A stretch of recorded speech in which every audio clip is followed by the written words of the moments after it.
shines. People forget.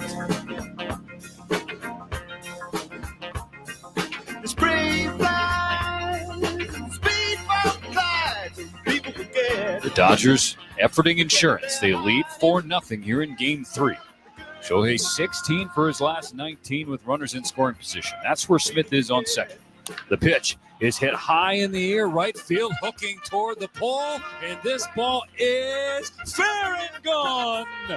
Shohei Ohtani unloads a 3-run home run here in the top of the 8th inning. His second of the postseason makes it 7-0 LA. Good grief.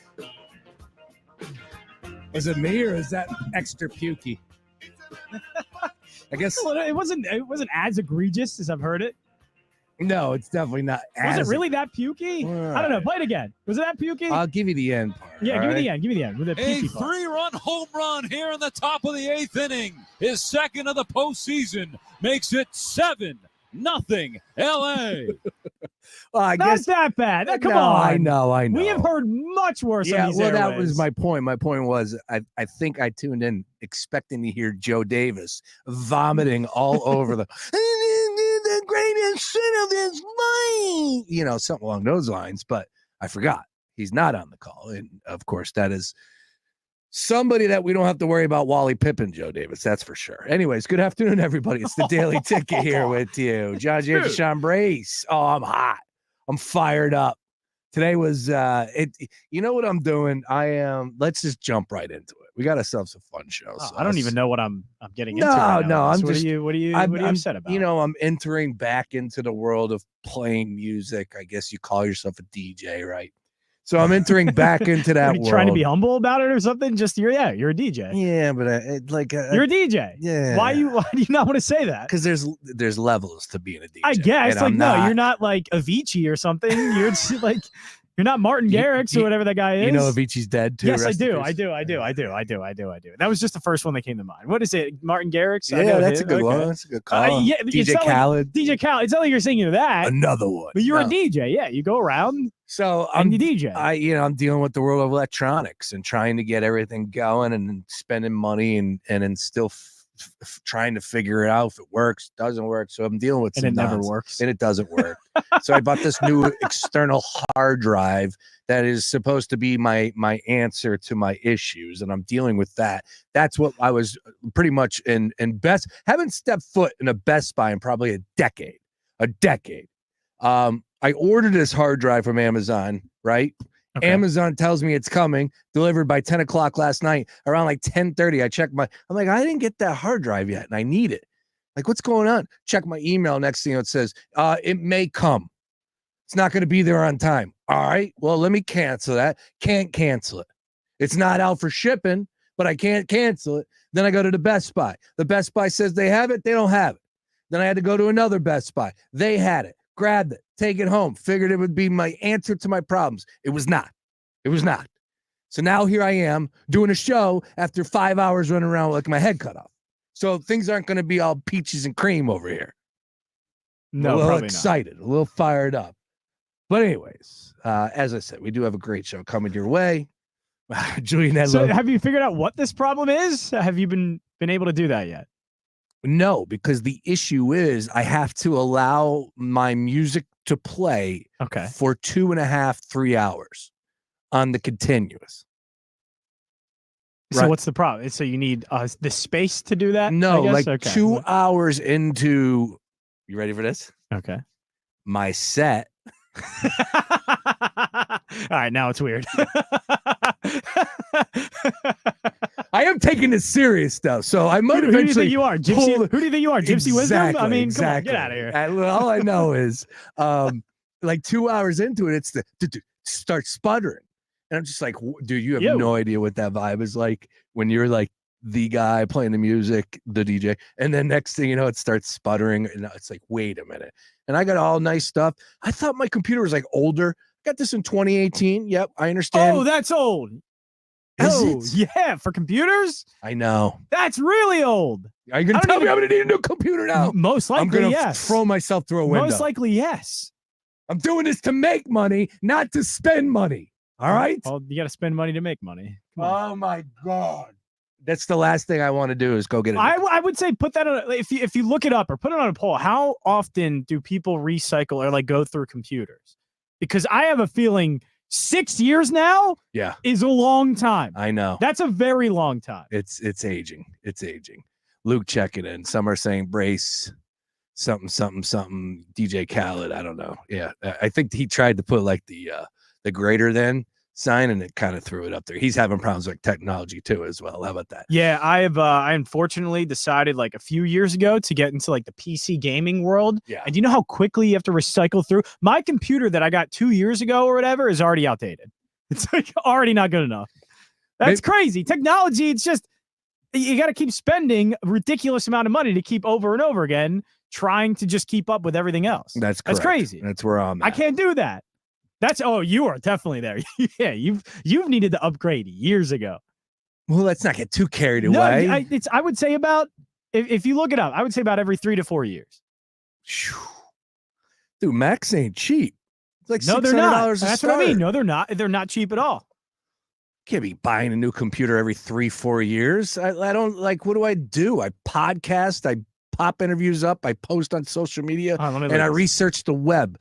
Okay, and then now I started playing music, so it does add a little bit different. Yeah, you're putting a lot of stress on it. Yeah. The average lifespan of a desktop computer is between 2 to but can extend. A laptop's lifespan is typically shorter, around 3 years for optimal performance and 5 years with proper care. Which, with the way you are with technology, I don't know if you have had 5 years of proper care. No, definitely not. Well, look, maybe Santa will be nice to me this year and bring me a new Mac if I can make it there.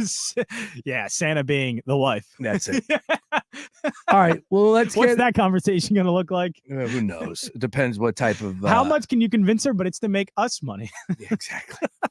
All right. So, look, we opened up there. You just heard Shohei Ohtani go yard in a game that the Mets had to have yesterday. And I know we were talking about that game and talking basically it came down to Walker Buehler and whether or not he was going to be the guy that could turn back the hands of time or be the Walker Buehler that we have seen consistently this season when he's been able to pitch. And, oh, by the way, his first postseason start this year where he gave up 5 earned in 6 innings or 6 earned in 5 innings. Something like that. Yeah, it was bad. And he gave it up very early and then kind of the Padres just cruised. Walker Buehler was dialed in last night. And there's no doubt in my mind that he was the difference. Of course, the way the final score played out, it's real easy to understand. But he wasn't, even if the Mets were able to get one or two. His stuff was sharp for sure. So I don't want to take any credit away from him. But I also feel like the Mets are kind of running out of juice a little bit. Yeah, of course. It's now 2 of 3 games that you've been shut out. Very Phillies-esque, right? Well, they had a ton of runners on base. They had a ton of opportunities, it felt like. But Walker Buehler was dialed in, too. Come on, he was good. He was like his stuff was much sharper than it was against San Diego. Yeah, he had 6 strikeouts. Yeah. He had that. He only pitched 4 innings. He set the tone, though. 2 walks. Like I said, there were runners on base for the Mets to make some damage happen, but they just could not get it going. Buehler faced 18 batters, gave up 3 hits, walked 2, struck out 6. As I said, just a perfect performance from what you needed Walker Buehler to go out there and do. I am under the impression that you and I are going to be in agreement with what you just said, that this series is over. Fast forward, get to the Yankees and Dodgers already. Yeah, pretty much. I'm there. I feel like the Mets are overmatched at this point. They're running out of juice. That everything that was kind of propelling them for the past 2 series, it's just running out. It's whatever it is. It's just the baseball thing. Like eventually, whatever juice you had, whatever the great, crazy things that are going great for you, it just eventually runs out. And they're running into we have seen really good Dodgers teams before. I don't know if this is the best Dodgers team, but Shohei Ohtani adds like a different level to this team. Yeah. Even just as a hitter, adds like a different level. And it's not like it's just him. It's Kike Hernandez. It's other guys, Mookie Betts. Like this entire lineup is very good. I don't know. It just feels different from what we've seen from the Dodgers previously, and especially with their lineup. And the Mets are having a really tough time with it. And I feel like they're going to feel that pressure. Like their offense never felt too much pressure from the Phillies. So their offense could comfortably kind of just cruise through games. And once the runs start pouring in, they're fine with it. But now the pressure's on.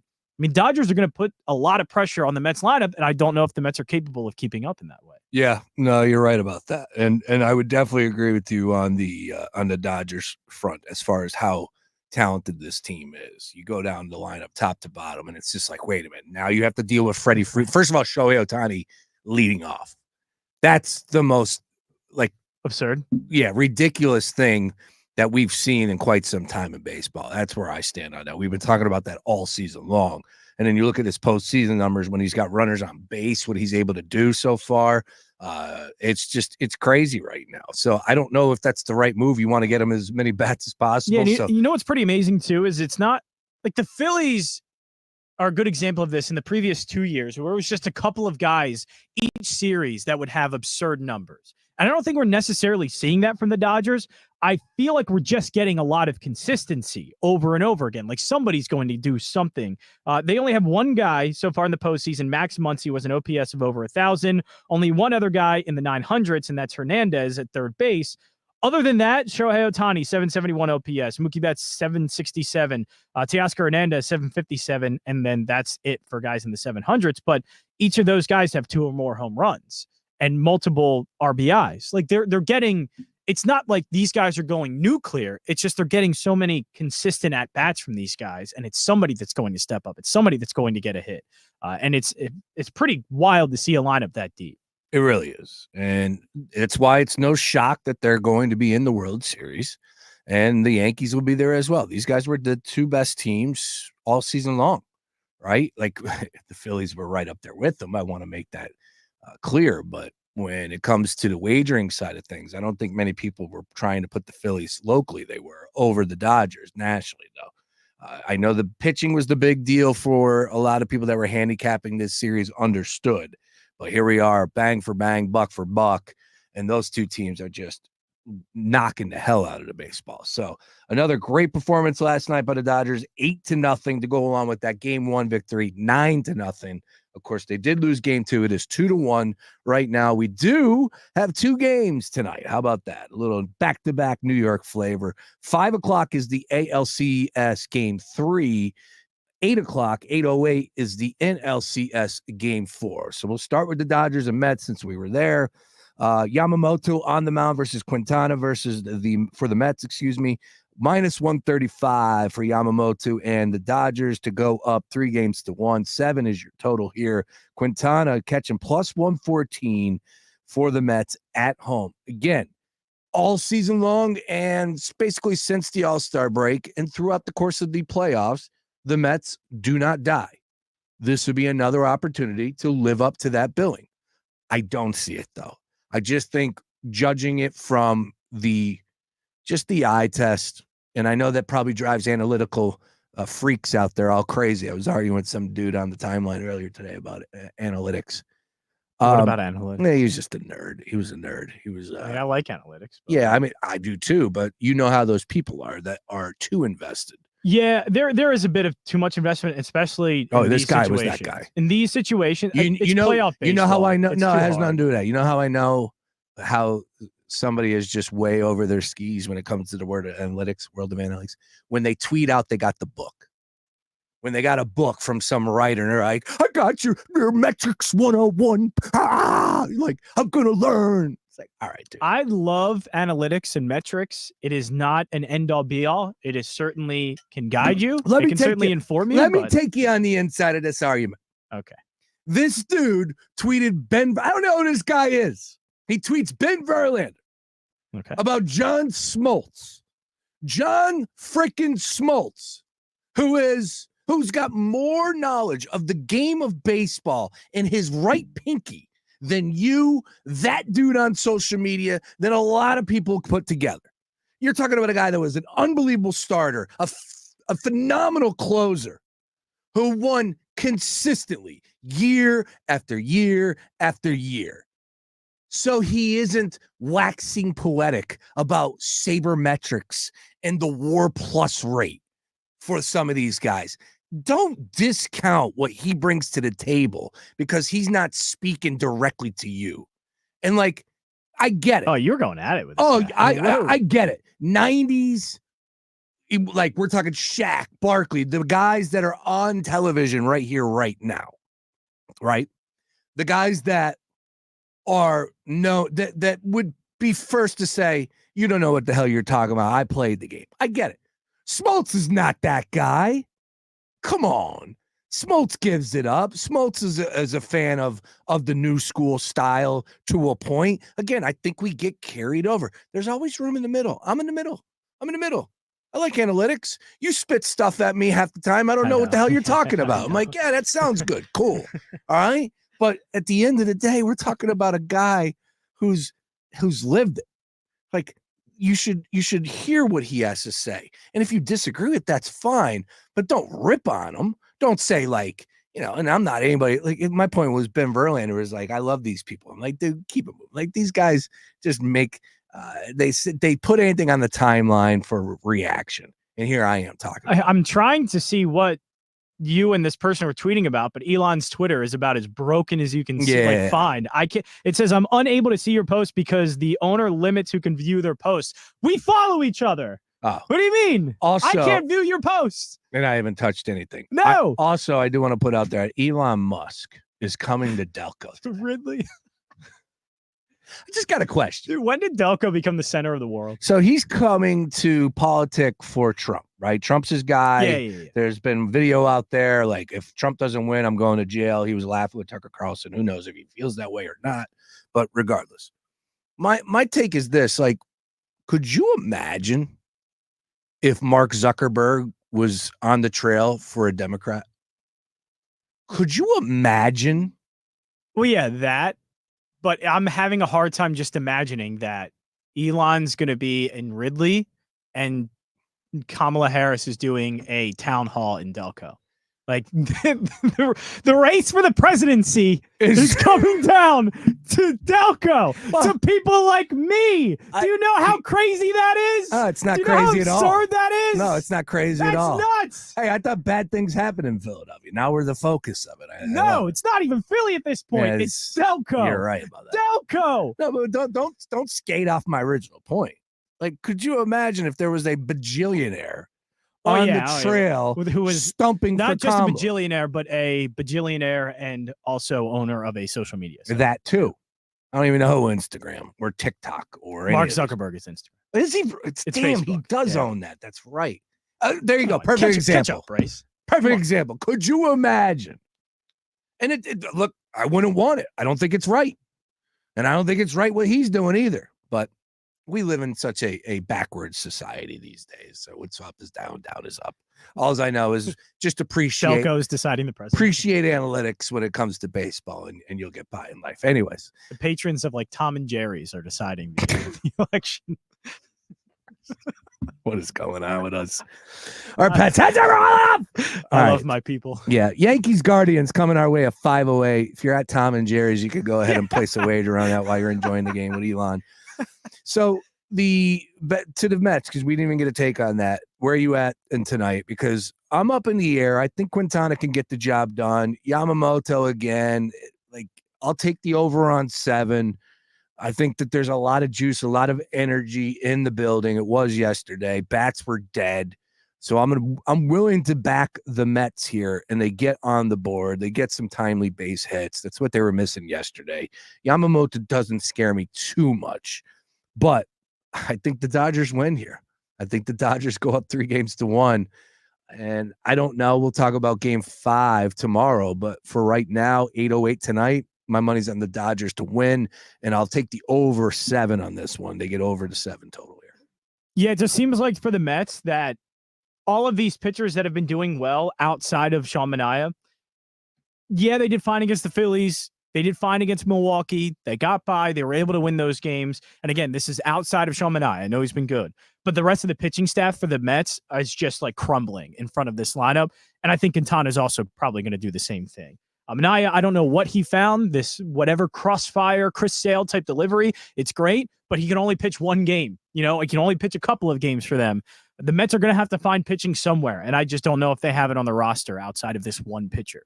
So to me, like, they had a shot to really take control of this series. Minaya got them the win they needed to get on the road. Take one, and I think you needed to do it in game 3, and they didn't do it. And now it's looking like you're going to get desperate. And I think they're going to get desperate enough. They're going to have to throw Minaya again in game 5, I assume. They're going to try and throw him as early as possible. But without him on the mound, I just don't see this Mets pitching staff holding up against what the Dodgers have done. Quintana last pitch. He's the only pitcher I think to really shut him down. Yeah. Their bullpen's gotten crushed. Mm-hmm. Their starting pitching staff's gotten crushed. I mean, they've given up. In the one game Sean Manaea pitched, they gave up 3 runs. The other 2 games, they gave up totals of 7 and 8, 9 and 8. So that doesn't inspire a lot of confidence in me that they can get it done outside of this one guy. Quintana last pitched October 9th. He went for 5+ innings, allowed an unearned run when the Mets beat the Phillies back in game 4. That was the 4-1. That was when they advanced. Also pretty wild, by the way, for the Dodgers. Since game 4 in the Padres series, and it's been 5 games now. 1, 2, 3, 4, 5. They have shut out teams in 4 or 5 games. 4 of their last 5, they have shut out opponents. Yeah, stop doubting the starting pitching, I guess, right? Maybe. I don't know, because, we doubted Walker Buehler, and Walker Buehler had a start where they just and maybe even the bullpen as well. Huge credit to the Dodgers bullpen for doing what they've done. Yeah. It's a large amount of games to be shutting out teams. 4 of 5 is crazy. It's like what the Phillies were doing in the beginning of the year. So if that's the way the Dodgers are going to pitch, good luck. Well, and the last time Yamamoto was on the mound, it was against the Padres when they beat the Padres. I think it was last Friday, if I'm not mistaken. Gave up 2 hits over 5 scoreless innings. So Yamamoto ready for the challenge. That is game number 4 tonight. NLCS. You're right. Yamamoto pitched game 5, 5 innings pitched, only 2 hits and 0 earned. Correct. Yep. So here we are tonight, once again, 8:08 p.m. DraftKings Sportsbook. We're getting our numbers from -135 for Yamamoto. 7 is your total in that one. We'll hit the Yankees a little bit later in the show. Their game 3 in Cleveland. Is it do or die? We'll find out what Jansen has to say. Once again, Schmidt versus Boyd. Clark Schmidt -112, -108 for Boyd, and the Guardians at home with a low total of 7 again. There. We'll talk more baseball a little bit later in the program. Larry Henry Jr. is at 4:30. Adam Malamut is going to join us. Do you know Universal Basic Guys, John Jansen? I have heard of it, yes. So it is a show on Fox for people out there, the animated series. It's a animation domination. Is that it? Or no? That's what they used to call it. I don't know if that's what they call it now, but let me look that up. So it's a duo. It's brothers, and Adam will be joining us solo. He was just on Good Morning Football with Kyle Brandt and company, and representing the Delaware Valley in full, and I thought it was pretty cool. Great hit.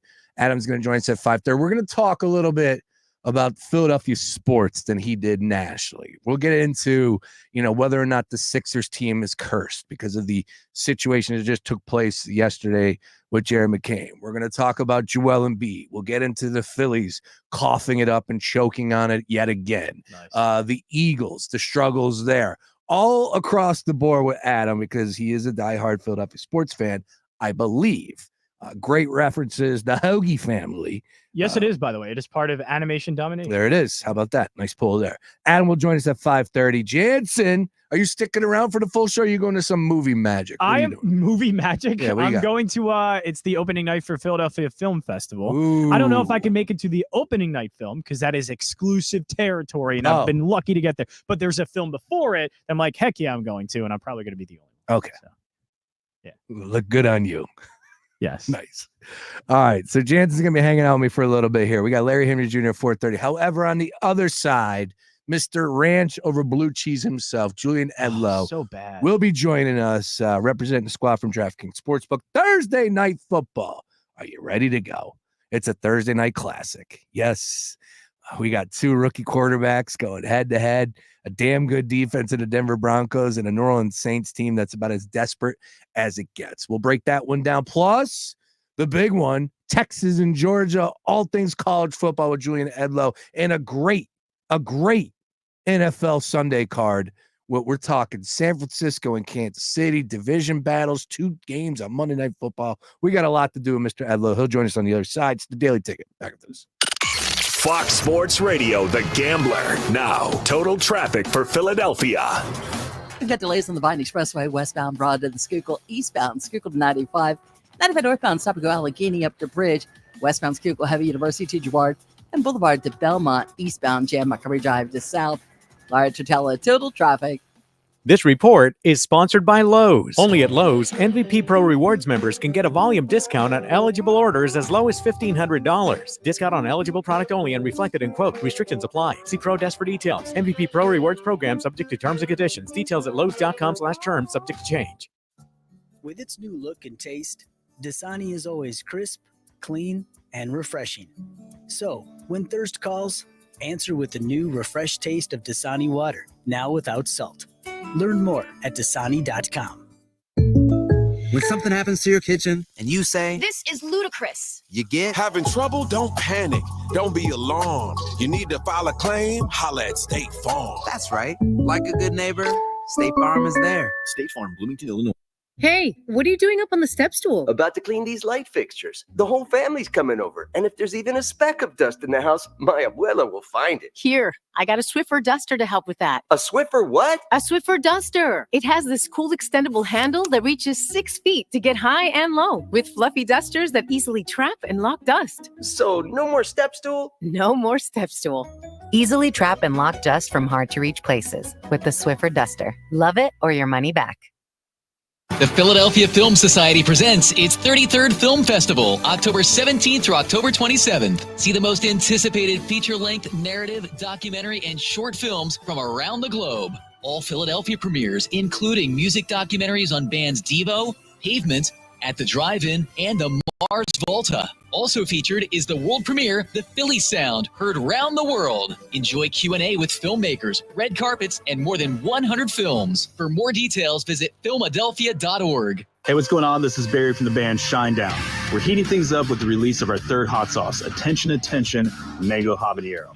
The really hot part is that for every bottle of sauce you buy, a portion of the proceeds will be donated to Musicians on Call. Musicians on Call brings live music directly to patients, families, and caregivers in hospitals across the country. Get your hands on our new hot sauce by visiting shinedown.com/taste of madness and help us deliver the healing power of music with Musicians on Call. We really appreciate it. Attention! If you owe money to the IRS, this is an urgent message. The IRS is cracking down by sending out heart-stopping letters, aggressively garnishing paychecks, seizing bank accounts, and putting liens on homes and businesses. They call it enforced compliance, and you better watch out because penalties and interest on unpaid taxes compound daily, making it seem impossible to ever get out of debt. Don't let the tax debt destroy your life. You need to call Optima Tax Relief, the #1 tax resolution firm. They're experts in the Fresh Start Initiative, one of the biggest breaks that the IRS has ever offered. If you qualify, you could save thousands. Optima's resolved over $1 billion of tax debt for their clients. A+ rated with the Better Business Bureau, they'll fight to get you the best deal possible. Call Optima now for a free consultation. Call 800-354-2840. 800-354-2840. 800-354-2840. Optima Tax Relief.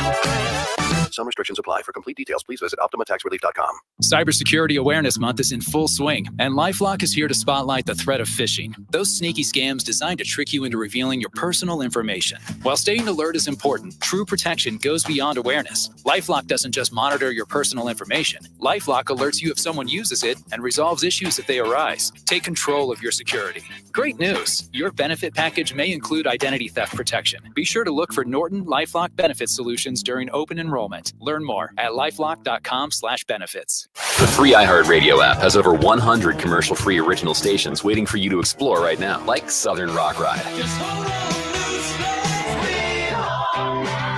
Just search Southern Rock Ride and listen now on your free iHeartRadio app. Free never sounded so good. When you're hiring, ZipRecruiter's technology makes finding qualified candidates for your job easy. What if the rest of the world was as easy as ZipRecruiter? Math problems wouldn't be so problematic. K equals 42. And summiting Everest would be a walk in the park.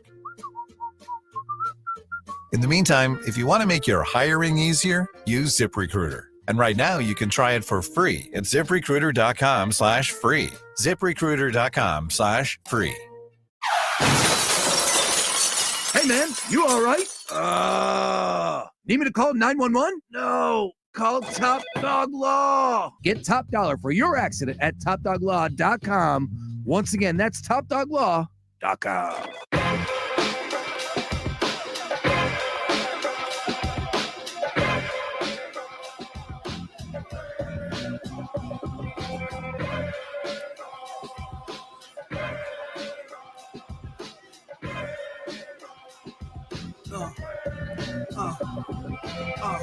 Now let's get it all in perspective. For all y'all enjoyment, a song y'all can step with.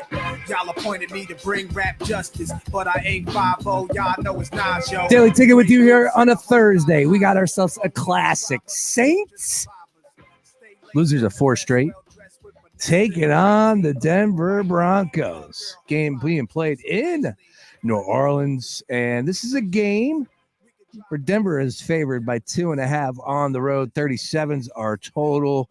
Jansen texted the group and said he's not even going to give it a minute of viewing pleasure. 0% chance. That's ridiculous. 0% chance. That's ridiculous. You know, am I not a football guy now? Oh no, you're not a football guy. A football guy would not ever mutter. No, a football guy has seen enough of these two quarterbacks in college to know it's not worth watching. By the way, I did just update my Heisman information. So your boy's likely going to be voting for that trophy again. Okay. Just saying. All right. Well, we'll be talking off. If you want to really, judge my credibility, there you go. Well, we'll bring up Travis Hunter's comments and get engaged. What Those you are have to say about comments. that? Fun comments. Yeah, there you go. Joining us right now on the Gambler Hotline, representing the squad over at DraftKings Sportsbook. We talked about food. We discussed food last time he was on. It's the great Julian Edlow. And Julian came out with a take that he said he prefers ranch over blue cheese on the wings. Now, that is unholy in this studio between Jansen and I. But I bring it up, Julian, not to revisit the fact that you got terrible taste and condiments for a flavor of wings. But actually, Julian has 2 lovely children of his own. I have a lovely daughter who is now on a Garfield kick. And I made last night with my daughter, for the first time in my life, a lasagna. A lasagna is waiting in my fridge for me to come home, spread out some cheese, throw it in the oven for 40. Let's go. Tonight, I'll let you know how it is. Julian, you ever make a lasagna before? I leave the lasagna up to the wife. Okay. But the ranch blue cheese commentary comes at an interesting time. We will be air frying wings in the Edlow household tonight. No blue cheese in sight. I got some buffalo sauce. I got some barbecue sauce, and we're all stocked up on ranch, of course. So yeah, look, I just can't even. No, I just want to back it up though, because there is flavors of blue cheese that I will take. Like, what's a good blue cheese flavor that you would take home if you're cooking at home? Nah. See, I don't know. Any and all blue cheese. Like, I'm not anti ranch, but if I go out, oh yeah, you better. Like, to me, when I rank wings, Julian, I had a podcast called Drums and Flats many moons ago, where the drummer So of the you are qualified. yes, where we ranked all things wings, and people do that before. You might have heard that before. And I had the drummer of the Menzingers was on our show. That's where the Drums and Flats came from. Anyways, we used to go 5 clucks. He was a drummer and you were just flat. Yeah, exactly. And my point is this: like, the blue cheese got ranked, it got reviewed, it was part of the package. You know, there were people that put some work into their blue cheese, made the homemade blue cheese. And if like, how could you go ahead and sample a ranch or a wing and not score the whole deal, right? It's got to come with it. Yeah. I mean, if you have a wing place and you have like your own homemade blue cheese, then by all means, give it to me. I don't dislike it. Okay. I just have a clear preference for ranch. Interesting. All right. Yeah. See, if I'm making wings in the air fryer at the house, I don't think I'm buying a bottle of Ken's and bringing it home. That's what I'm saying. Ken's blue cheese. Instead, I'll probably roll with the ranch, nice and easy. I know we got a ton of it the daughter loves. Well, I'm never just making wings in the air fryer at home. Okay. I'm always ordering out wings. Yeah, well, when you get just order married out. and you have a kid. Young man over here. Yes, exactly. Still sleeping on the couch, Julian, playing video games till 4 a.m. Guess what I was doing last night? Wake up with his chest covered in blue cheese That's at 11 it. a.m. That's it. That's the life. That's the life. All right. Well, Now it all makes I sense. want to get back to that lifestyle, and the only way I can do it is with No, you winning don't. plays. You all really right, don't. winning No. plays. Yeah, exactly. I had You something really else. I had something else on my brain there too. Oh, thanks. All right, Julian Edlow from DraftKings Sportsbook. Let's dial it in here and let's talk about tonight's Thursday night football game first. Not a lot of convincing, that can take place on the timeline for people to be enthusiastic over this game. That's understood. I am one of these guys, Julian, that we're sickos. I talk to you daily. I see you daily.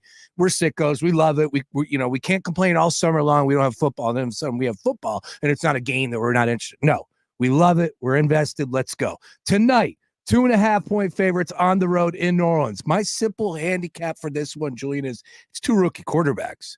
And Spencer Rattler got absolutely just bamboozled in that second half.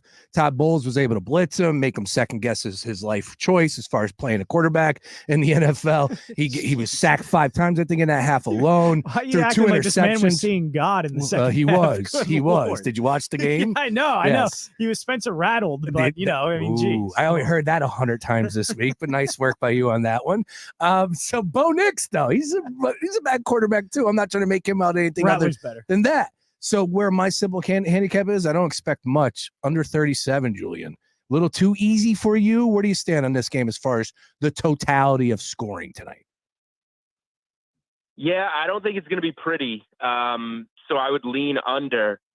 But my favorite NFL side of the week is Denver. I played it early at a pick'em. I came back to it at about -125. I've just played Denver on the money line a couple of times here, and I mean, just like the under, it is a simple handicap, and I like one of my least favorite expressions, I guess, in the sports betting analysis industry is like, don't overthink it, because we are like almost paid to think about it and do the research that when people are at their jobs, you want to get off work, it's Thursday night, read an article, bet the game. Like, so I don't like the expression "don't overthink it." But this is as close as I'll come to using that expression so far this NFL season. The Saints don't have their quarterback. The Saints don't have their wide receiver 1. Saints don't have their wide receiver 2. The Saints are down multiple offensive linemen. And you're just going to throw Spencer Rattler in there, and he's going to, throw screen passes to Alvin Kamara and find Juwan Johnson for 7-yard slants and put a bunch of points on the board. I don't see it. I will say I haven't figured out where I'm going to go on the Saints for player props, but without Olave and Raheem Shaheed, there has to be somebody that is at a depressed number. Maybe it's Johnson. Maybe it's Bub Means, who caught 5 of 8 targets last week. Somebody on the Saints, they're all in that like 25 to 35 yards range. There's going to be a pass catcher that goes over that. And no Surtain, arguably the best corner in the NFL for Denver. But if there's a game you want to miss him, it's this. I don't know how New Orleans makes him pay. Their receivers are off the field. So I think Denver is going to be, maybe Bo Nix makes a mistake, but I think Denver will be good enough offensively. They'll be solid on defense as they have been all season. They've been really good on the road. They've been a good road team. They competed in Seattle in Bo Nix's debut. They won in Tampa. They won in New York. And it's Sean Payton coming back to the Superdome. He's going to want to get this win. He'll have a good game plan defensively Alvin Kamara can only do so much. I don't know how you're going to spring him free too many times with the type of attention I would expect him to be getting. So, yeah, I think it'll be an ugly one, but I think Denver on both sides of the ball, but specifically defensively, we'll find a way to figure this one out. Yeah, and also, I mean, the Broncos are dealing with some injuries. I think one of the bigger ones for me, obviously, Pat Surtain is out.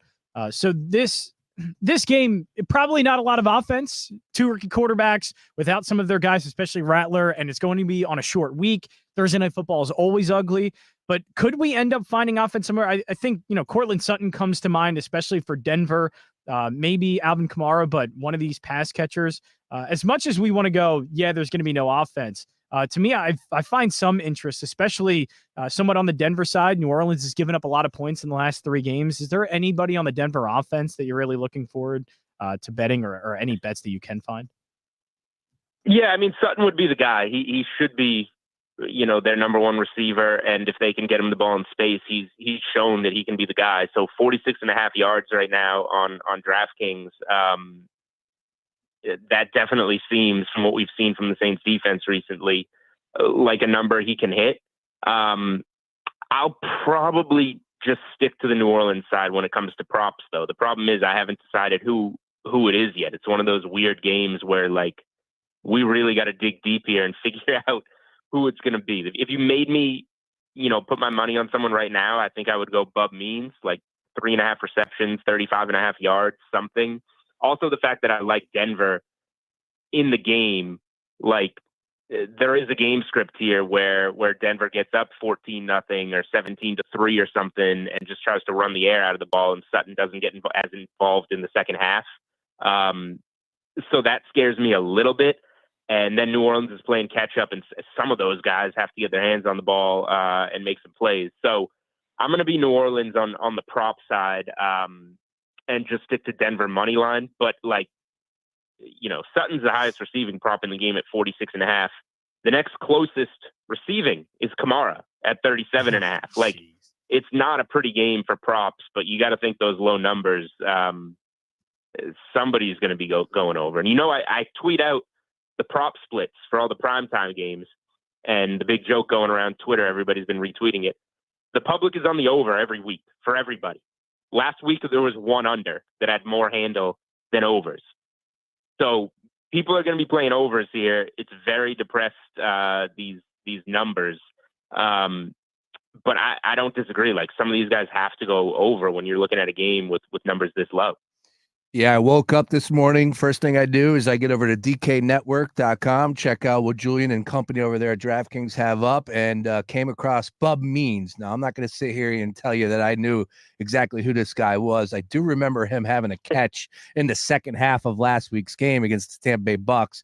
But before that, can't lie to you, I had no idea it came out of Louisiana Tech, so on and so forth. But a lot of conversation about Bub. Hopefully he means business tonight. You like that, John Jansen? Come on, man. Only heard that a few times today. Anyways, yeah, exactly. Julian, as far as the game itself, it's so stupid. Like, I'm with you on the Denver Broncos side. I'm right there. But can we count on Bo Nix to do anything, right? Like, the defense for me makes me want to take Denver a lot here. But when I look at Bo Nix, I'm just wondering whether or not we can count on him to break one out and get into the end zone. Maybe a QB special today is my point. All right. Bo Nix or Spencer Rattler to slip out of the down bad we are that you have to ask this question. It's a Thursday night classic, brother. It's a Thursday night classic. Any thoughts on the quarterbacks escaping out of the backfield and scoring a touchdown themselves? No, Bo Nix can run. Yes. Bo Nix has gone for 25 or more rushing yards. Bo Nix has rushed for 25 or more yards in 4 of his 6 games. He had 6 carries for 61 yards last week in that game against the Chargers. So he ran in college. He runs in the NFL. I don't mind a Bo Nix rushing prop at all. 210 anytime touchdown for Bo Nix, plus 210. And then Spencer, he is plus 390. Bub Means was plus 370. Okay, so he's right there as well. So if you're going to play Spencer Rattler, I would say. All right, let's ask a real question. Which quarterback would you rather have, Bo Nix or Spencer Rattler? Who's better? Ooh. Oof. I mean, the fact that you can ask the question and I already paused for bad a second means why do you take these guys number 12 overall like Bo Nix when you get a late round pick like Spencer Rattler, who at one point in time when he was at Oklahoma, Spencer Rattler was an even money favorite to be the number 1 overall pick. I forgot in the NFL draft. Wow. Yeah, that's before his last season at Oklahoma, before Caleb Williams took his job, he was even money going into that season to be the number 1 pick in the draft. So why not, if you're the Saints, take a flyer on a guy like that? So who would I rather have? I don't know, flip a coin, but value-wise, the Saints did well with Rattler. I think as much as Zion was, and I know he's older than Spencer, but the social media raised Zion to another level when he was in high school.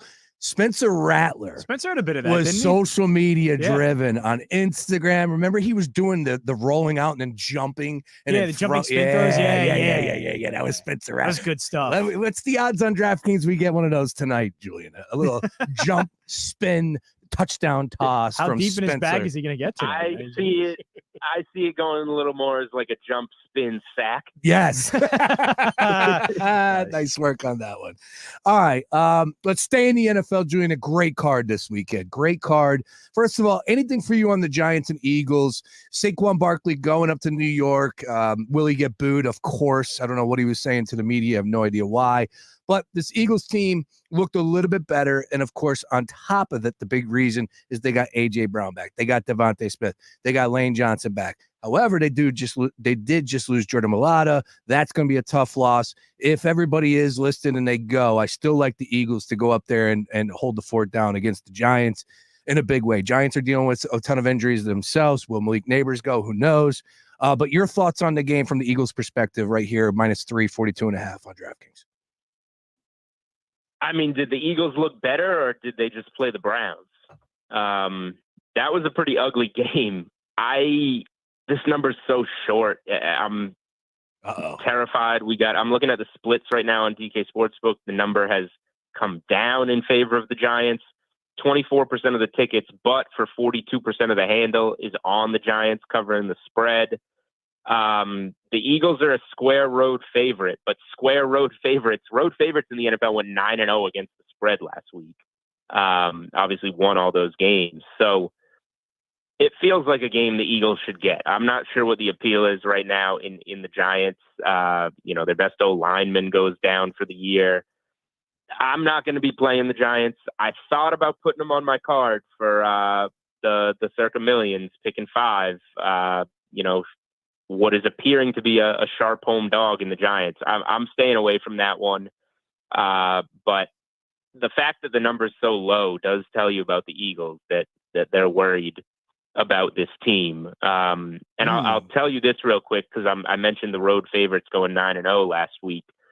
You mentioned to me that you always keep an eye out for my tweets of DraftKings Sportsbook is rooting for ... Those sides, aligning yourself with the book, generally does very well and killed for the first 5 seasons of the NFL season. Last week, I put out 12 sides in the NFL that DraftKings was rooting for, all the primetime games, and then 9 more during the 1 p.m. and 4 p.m. Sunday window. Those sides went 0-12. Stop it. The public went 12-0 against the book. Huge week for those DraftKings Sportsbook bettors. Every single time a trader reached out to me, or I reached out to a trader and said, "What do you need in this game?" They gave me the side.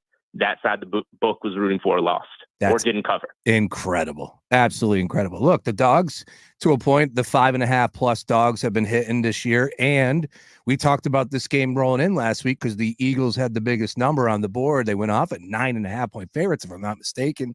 And now that's 6 straight weeks, 6-0 to open up the season, that the highest underdog on the card as far as the NFL is concerned covered that week as the Browns held it down against the Eagles. Crazy. Absolutely crazy. That would be the Titans this week, by the way, getting 9.5 in Buffalo on the short week.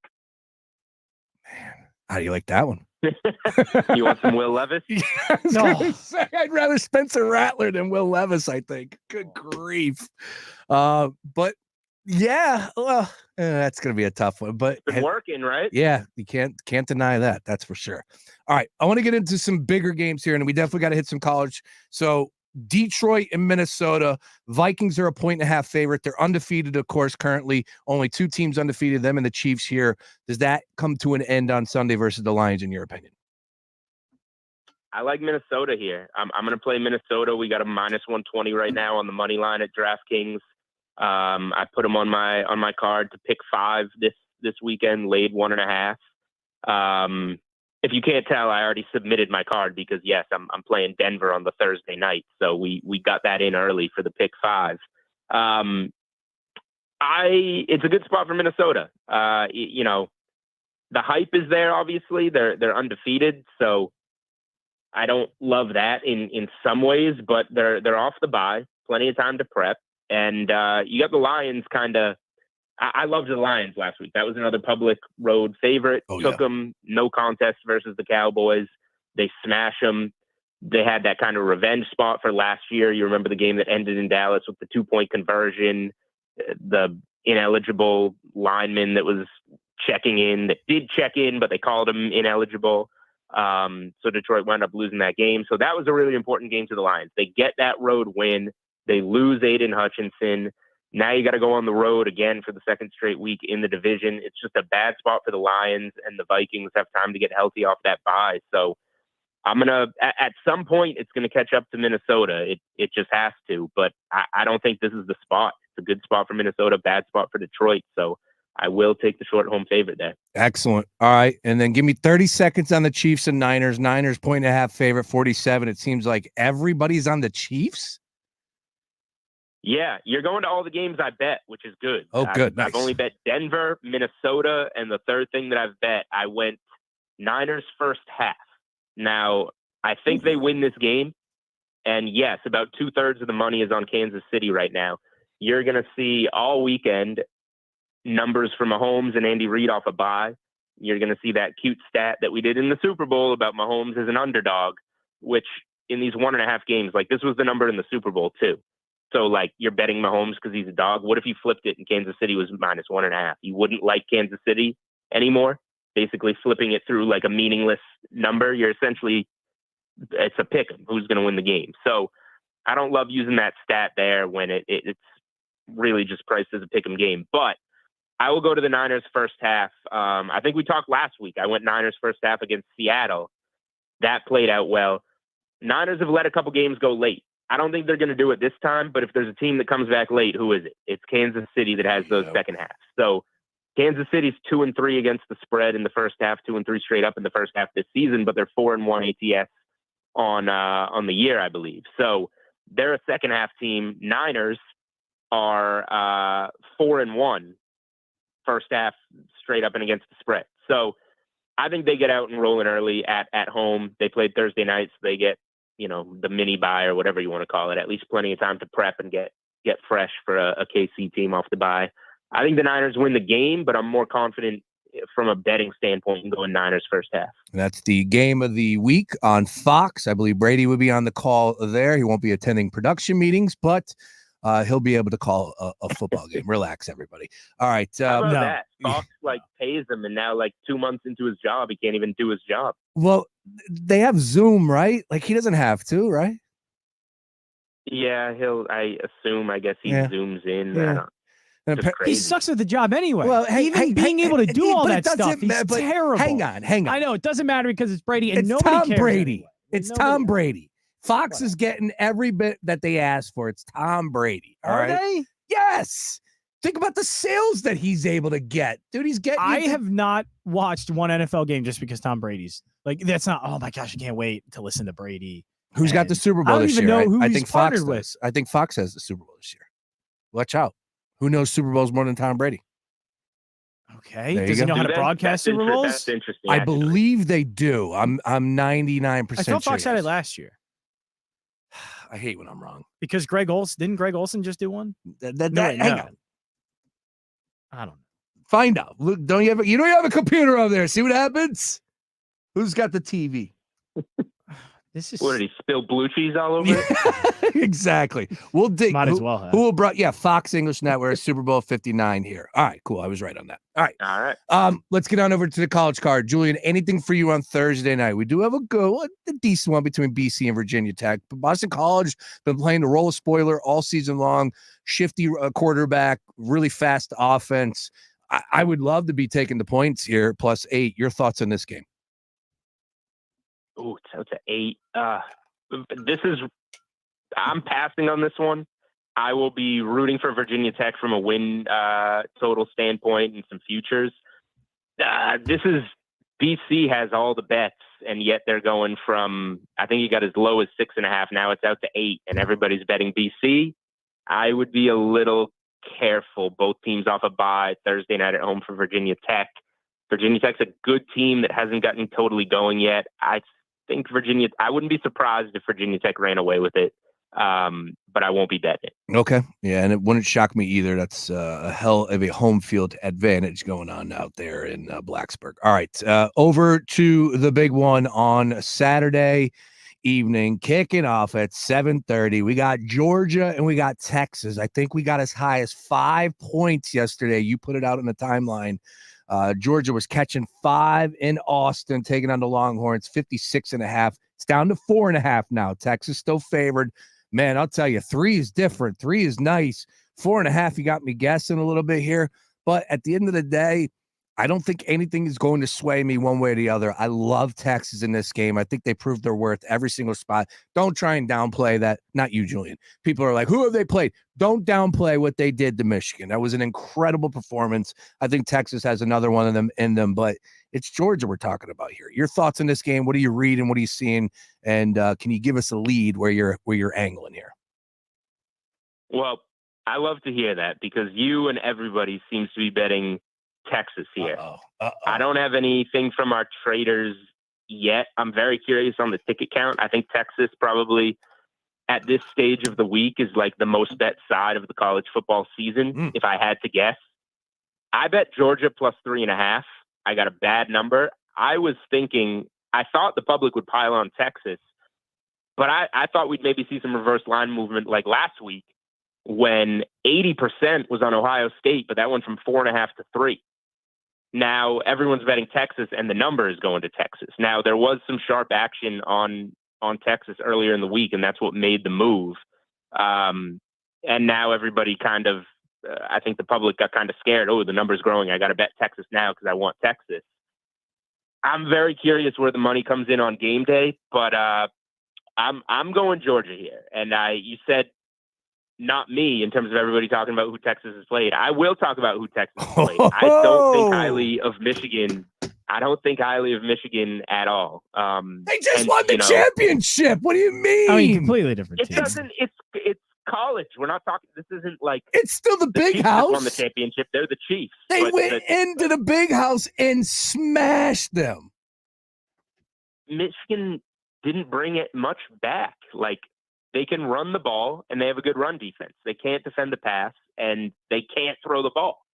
And the coach is gone. Kind of important. So, I don't think highly of Michigan. That's why my biggest bet of the college football season was Washington, 2 weeks ago that got there. But none of these. Michigan's the highest ranked offense that they've played, 55th. Next, Oklahoma, 70th. Georgia's got the 8th ranked offense in college football. Georgia's been tested. They've been playing SEC opponents every week now. The Kentucky one was, tough to barely scrape out of there with the win. Going back to week 1, Clemson looks pretty good now, don't they? Yeah. Georgia pounded Clemson. You're right. And Clemson's done nothing but, run teams out of the building since then. I know, Jansen, you were saying that you think Clemson might be the best team in the ACC, better than Miami, one of the last couple of weeks that we were talking about it. So the big piece here for me is that Texas hasn't really been tested, played in a close game yet. Wow. And Georgia's played in a lot of close games. I think the first half at Alabama might have been a little bit of a fluke. That spiraled out of hand quick. And after it did, it was all Georgia. Georgia took the lead in that game before Alabama had the ridiculous play to get the win. And Georgia was driving for the win before Carson Beck threw another interception. So I think they can take that experience, a Kirby Smart coach team from Alabama and build off that second half on the road and show up and start strong in Austin. And then it's a totally different ballgame. They don't have to pull some miraculous comeback like they did in Tuscaloosa and, leave it up to Jalen Milroe having the ball with a chance to come back. I think that, these game of the years so far have lived up to the hype. They've all been close games that have been one possession, come down to the final play of the game. I think this one might as well, but that's all the more reason for me to want the points in this one. And if you made me pick it, I will go Georgia outright on Saturday night in Austin. Julian Edlow is cooking with gas this afternoon here on the Daily Ticket. That would be a little low, plus 164. I thought you would have got a little bit more, but it is Georgia. Should be a great game no matter what. That's at 7:30. All right, 60 seconds. Your favorite play on the college card. Where are we looking? I mean, it might be Georgia. Oh, is it? Is it? Okay. All right. I'll say, two others real quick. Jansen, you and I got smoked on Rutgers last week. Yeah, we did. Oh, yeah. They looked Thanks, guys. horrible. Yeah, thank you. Guess what? They're a home favorite again. Now you got a bad UCLA team coming West Coast to East Coast for the second time in 3 weeks or whatever. They came over to Penn State recently. Not a good spot for UCLA. I'll go back to Rutgers because I hate myself. I don't know. Me too. And then I did play Alabama at Tennessee. Those two teams have been awful the last 2 weeks. They both got upset 2 weeks ago, and then probably should have lost last week, but squeaked out wins against SEC teams. But ultimately, I am much more concerned with what I've seen from Tennessee recently. I think Alabama has a chance to get it back on track. I think that they will. I agree with you on that one. I will ride with you on the Rutgers. I mean, you said all that about Michigan too. Illinois money line this week. I don't love Illinois either. Is fair, the problem, which is very fair. Fair. At some point, Michigan's going to be undervalued, and when the number was lower, I was thinking about it. Michigan was down to laying 1.5, and then some services put Michigan out, went to 3.5. So I'm going to leave it alone. I don't like either team much there. But I got plenty of Michigan to miss the playoffs, plenty of Michigan win total under. So I'll be rooting for Illinois. We'll see if they can do it. All right. Fantastic stuff, Julian. From A to Z. We hit on it all here. A little college, a little NFL. Once again, if you didn't get enough, Julian, be sure to follow him on socials or check him out at the DKNetwork.com, DraftKings Network. NBA next week. Yeah, baby. How about that? I just cut a promo for DraftKings. You guys got a new promo coming out where it's the combo going out there for this tournament that you're holding. And I was talking to Sean Bernard. He's fired up. He's Mr. Hoops. He's going to be doing a lot of college hoops with you over there as well, Julian. So really excited. Yeah. Of course, we're cursed here in Philadelphia. Our rookie is out. He's got some I don't even know what it was. They compared it to a car accident. I mean, we've had it all. We've had it all in the last few years. We've had flaps. We've had a guy hit on a bicycle. We've had just our rookie fall from the rafters. Joel Embiid and his endless list of injuries. We're cursed. We're cursed for tanking, and that's pretty all. normal Yeah, stuff. that's it. But NBA right around the corner. Paul George injury. Yeah, and Paul George. Exactly. Forgot about that already. Julian, fantastic stuff. Good luck on those plays. Go Broncos. Hopefully we'll catch some tickets, and we'll catch up next week. Always a pleasure. Broncos Nation, let's ride. Let's ride. There he is. Julian Edlow on the Gambler's Stream. Broncos Nation. Let's ride. He's back. Russell Wilson's back. He likes the dog in Georgia and Texas.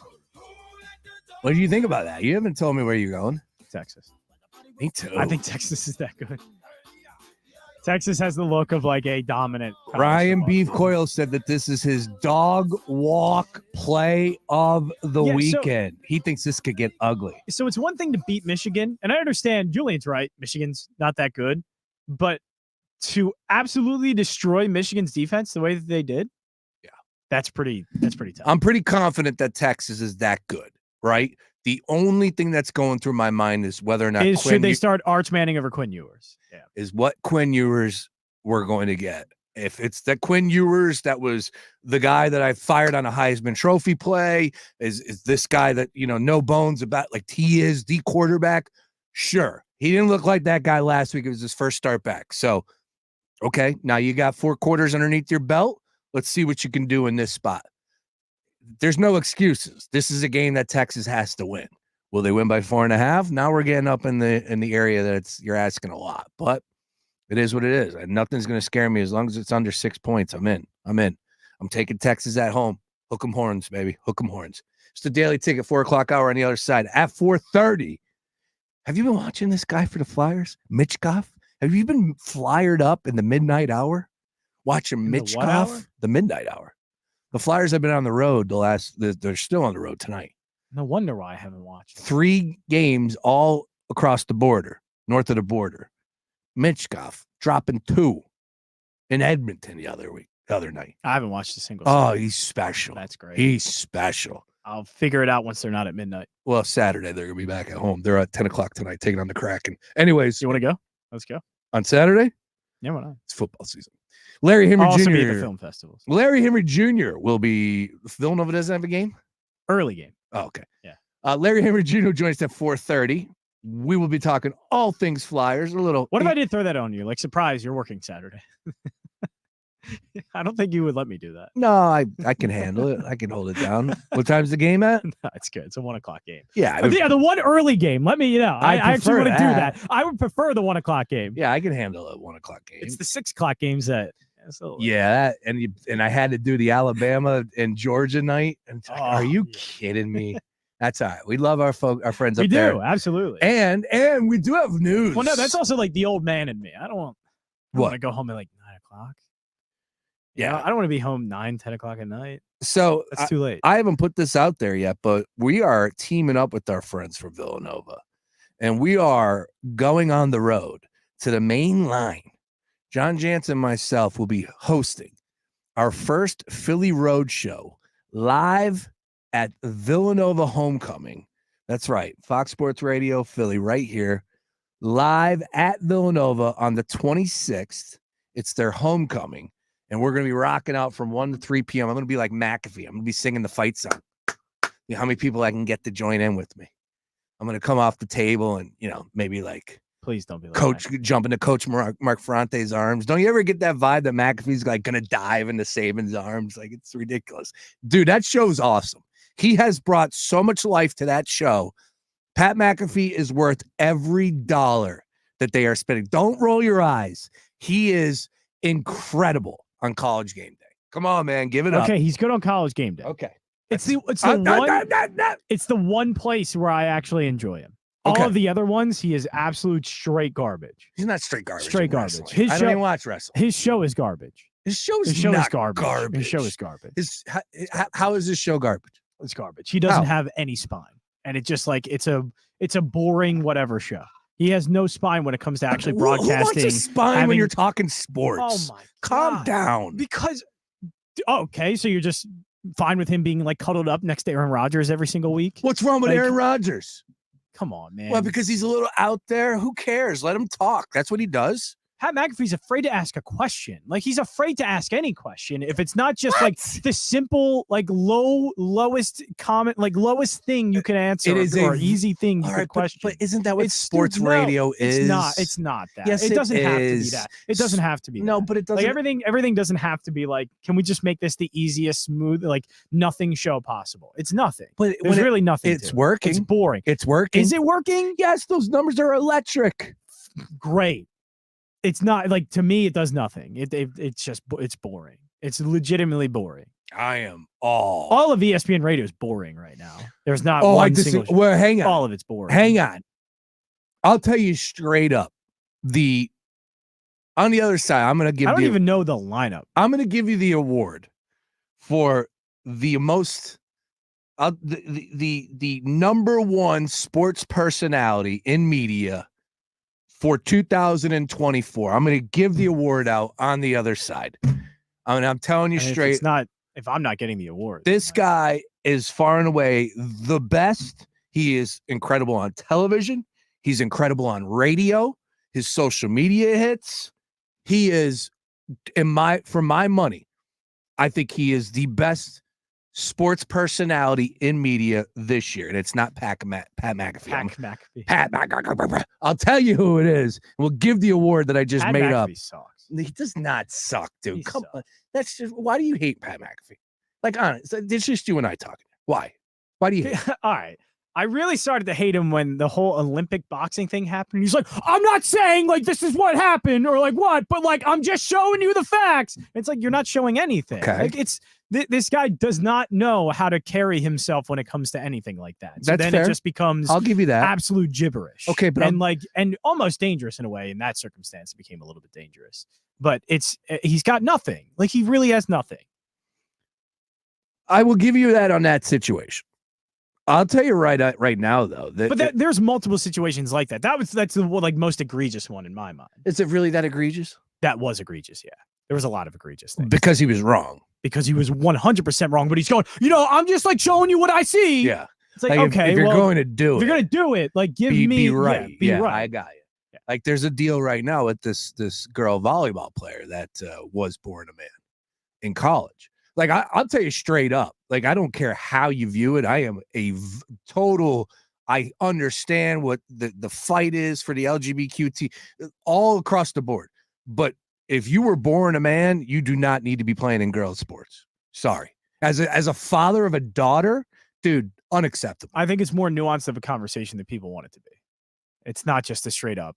It should be this. It should be that. Well, that's where leadership comes in, and we have none. Yes. We have nobody that could tackle this conversation the way it needs to be. So on the outside looking in, because it just turns into straight hate, or it turns into something like McAfee does, where it's just like you're spewing anything just because of what people are saying, and it's a conversation that's loud and everybody's talking about it. So you just want to be a part of the conversation. Yeah. Like he's in a different stratosphere. Yes. But Sean and John talking right now. Like there is just no way you're going to convince me that somebody was born with X, Y, and Z, whatever it is, and because they wanted to change, which they should be able to do and live your life, whatever. But we got to figure out how we can make that even. Because if that person was born a man, cannot be competing against girls, cannot be competing against girls at the high school level or college level for that. It can't happen. There's got to be some way that we can make this happen. I don't know if we got to create our own, hey, look, for the transgenders, this is your like, I don't know, your sport, your league, whatever it is. And we're not even having that conversation. It's just more hate and more like, oh, you can't do that. Yeah. Understood. Yeah. But I'll tell you, as a father of a daughter, like people were coming at Dan Earl again, bad spot, because you got to be right with these conversations. And they were 100% there's a wrong. reason why people are wrong. And they were wrong because they followed Jake Paul and those idiots. It's not just that. What? That's not why they were wrong. Because it's hate to begin with. That's all. It's all born from hate. But it's not for me though. No, but but you were able to not rush to that judgment of this certain athlete, this certain Olympic athlete. But a lot of people did, and the reason why they did is because of hate. And then that's why that and eyeballs. Pat McAfee leads into that. And that and eyeballs. Yeah, eyeballs. Absolutely. Yeah. Why do you think the Paul brothers do the things that they do? It's eyeballs. It's eyeballs. Like the Paul brothers were all Black Lives Matter 4 years ago, and now all of a sudden they're like Trump. You know why? Because they lost the eyeballs on were the they other really thing. all Black Lives Matter? 100%. Yes. I didn't know that. But they're content creators, so what do? Whatever gets them the most eyeballs. And that's Pat McAfee's the same damn thing. But he's great on College Game Day. He's awesome on College Game Day. Like if that's the last, if that's like the thing you want me to really nail down here, Pat McAfee's great on College Game Day. Yes. All right, fantastic show. What time are you leaving at? 5 o'clock. 5 o'clock. All right, we got a little bit earlier. We got Jansen. I gotta find parking. Larry Henry Jr. at 4:30. It's hard to find parking in Philly. You think? So yeah, I gotta make sure I get that down pat. We will talk college football tonight. Let's hit on the card tonight. Talk about the movies I'm seeing tonight. The Yankees game. We got to get Philly that Film in. Festival I'll give you preview 30 seconds for your Philadelphia Film We're a Society. sponsor of the Philadelphia Film Festival. All right. That's I'm trying to give some shine to a sponsor. I'm just doing my job. That Sean. commercial is coming up right next. Is it really? Yes. Daily Ticket. We're back after this. If you can wager on it. The Philadelphia Film Society presents its 33rd Film Festival, October 17th through October 27th. See the most anticipated feature-length, narrative, documentary, and short films from around the globe. All Philadelphia premieres, including music documentaries on bands Devo, Pavement, At the Drive-In, and the Mars Volta. Also featured is the world premiere, The Philly Sound, heard round the world. Enjoy Q&A with filmmakers, red carpets, and more than 100 films. For more details, visit Philadelphia.org. So my home is also my office. And before I can focus, every room's gotta be clean. That means tidying up, then spraying my Febreze Air Mist. Ooh, that's fresh. Febreze Air Mist scents are all high quality. They fight any weird funk, and they give my air an instant boost of freshness. So not only does my home smell good, I feel good too. After I Febreze, it's time to start my day. Breathe happy, Febreze, la la la la la. How about a look behind the curtain at Philadelphia 76ers basketball with the 76ers Insiders podcast? I'm Sixers team reporter Lauren Rosen. And I'm Matt Murphy, Sixers reporter and voice of the Delaware Bluecoats. We're in the building for each game, at home and on the road, and ready to react to every Sixers win and beyond with you here on the 76ers Insiders podcast. Listen to 76ers Insiders on America's #1 podcast network, iHeart. Open your free iHeart app, search 76ers Insiders, and start listening. With its new look and taste, Dasani is always crisp, clean, and refreshing. So, when thirst calls, answer with the new refreshed taste of Dasani water, now without salt. Learn more at Dasani.com. The Philadelphia Film Society presents its 33rd Film Festival, October 17th through October 27th. See the most anticipated feature-length, narrative, documentary, and short films from around the globe. All Philadelphia premieres, including music documentaries on bands Devo, Pavement, At the Drive-In, and the Mars Volta. Also featured is the world premiere, The Philly Sound, heard round the world. Enjoy Q&A with filmmakers, red carpets, and more than 100 films. For more details, visit Philadelphia.org. What's the best place to reach new customers for your business? Wherever they are. And that's exactly where you can be with iHeartMedia. We talk to our listeners everywhere, from the car to the gym to the kitchen. Your next customer is listening. And not only can we get your message to your audience, we can also show you how it's working in real time. That goes for broad brand messaging and targeted hyperlocal influencer campaigns alike. Start growing your business today by calling 844-GET-MY-AD. That's 844-GET-MY-AD. Good morning, Doctor. Doctor? Hi, Doctor. Doctor? Dr. Jackson's practice is growing. What do you mean we're still short-staffed? He needs a good patient doctor. How do we not have enough doctors to doctor all these patients? And he doesn't have the patience to sift through hundreds of resumes. I need Indeed. Indeed you do. When you sponsor a job on Indeed, it's easier for talented candidates to find it, which makes it easier for you to hire them. Visit Indeed.com/credit and get $75 towards your first sponsored job. Terms and conditions apply. Get immersed in new worlds and ideas with Audible. Explore an incredible selection of audiobooks, podcasts, and originals, all in one easy app. There's more to imagine when you listen. Sign up for a free trial at audible.com. This is former Notre Dame quarterback Brady Quinn. Here's what's trending from the iHeart Sports Network. Presented by Progressive Insurance. Week 7 of the NFL will kick off tonight with Thursday Night Football. The Denver Broncos head to New Orleans. They'll take on the Saints. Eagles guard Mekhi Becton will return to MetLife Stadium on Sunday for the first time since leaving the Jets after last season, but he says he doesn't miss playing there. And the Flyers are in Seattle for the last game of their season-opening road trip. Philly coming off a loss to Edmonton on Tuesday night. I'm Scott Davidson. Progressive makes bundling easy and affordable. Get a multi-policy discount by combining your motorcycle, RV, boat, ATV, and more. All your protection in one place. Bundle and save at Progressive.com. That's Progressive.com. Fox Sports Radio, The Gambler. Now, total traffic for Philadelphia. Heads up, we've got a disabled vehicle northbound 95 at the Vine Expressway. The left lane is blocked. And stop go approaching the scene. Then that delay continues up to Bridge Street, southbound 95 heavy Commodore Bridge, and 420 to the Commodore Barry. Blue Route southbound delays, St. David's and Media Swarthmore, and northbound 95 past McDade. The Vine Expressway tied up both ways, Schuylkill to 95, and the westbound Schuylkill, Jan University of Vine and Boulevard to Belmont, eastbound stop and go Montgomery Drive to south. Large Hotel and total traffic. This report is sponsored by Taco Bell. The slow-roasted Cantina chicken menu is here to stay with ingredients like purple cabbage and freshly prepared pico de gallo. Try it today at a participating U.S. Taco Bell location while supplies last. Contact store for participation, which varies. Cybersecurity Awareness Month is in full swing, and LifeLock is here to spotlight the threat of phishing. Those sneaky scams designed to trick you into revealing your personal information. While staying alert is important, true protection goes beyond awareness. LifeLock doesn't just monitor your personal information. LifeLock alerts you if someone uses it and resolves issues if they arise. Take control of your security. Great news! Your benefit package may include identity theft protection. Be sure to look for Norton LifeLock Benefit Solutions during open enrollment. Learn more at lifelock.com/benefits. Wow, it's you, the Capital One Bank guy. That's what they call me. Mind if I get a selfie? Yeah, sure thing. Say no fees or minimums on your Capital One checking account. Wow, That's a keeper. So, where are you heading? I'm off to spread the good news that Capital One helps people keep more money in their wallet with no overdraft fees. Oh, you're the best Capital One bank guy. Hey, mind if I get a selfie? Sure. Say, Capital One, what's in your wallet? Terms apply. See CapitalOne.com/bank for details. Capital One NA, member FDIC. Drivers who switch and save with Progressive could save hundreds, which could be life-changing. I mean, you could put that money towards concert tickets for your daughter to see that singer who sings about painful breakups. And one song will inspire your little beauty to break up with that beast she's dating, Brian. Instead, she'll date someone who's nice and worthy of her love, not someone who addresses you and your spouse as bro.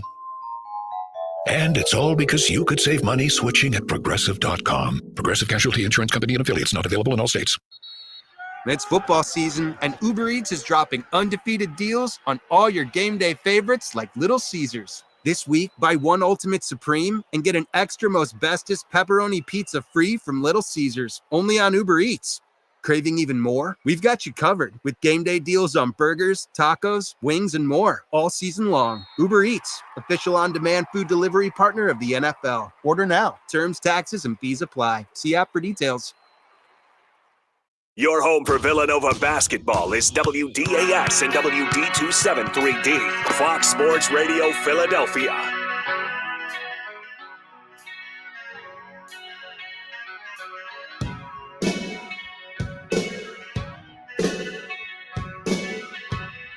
We got breaking news in the world of college basketball.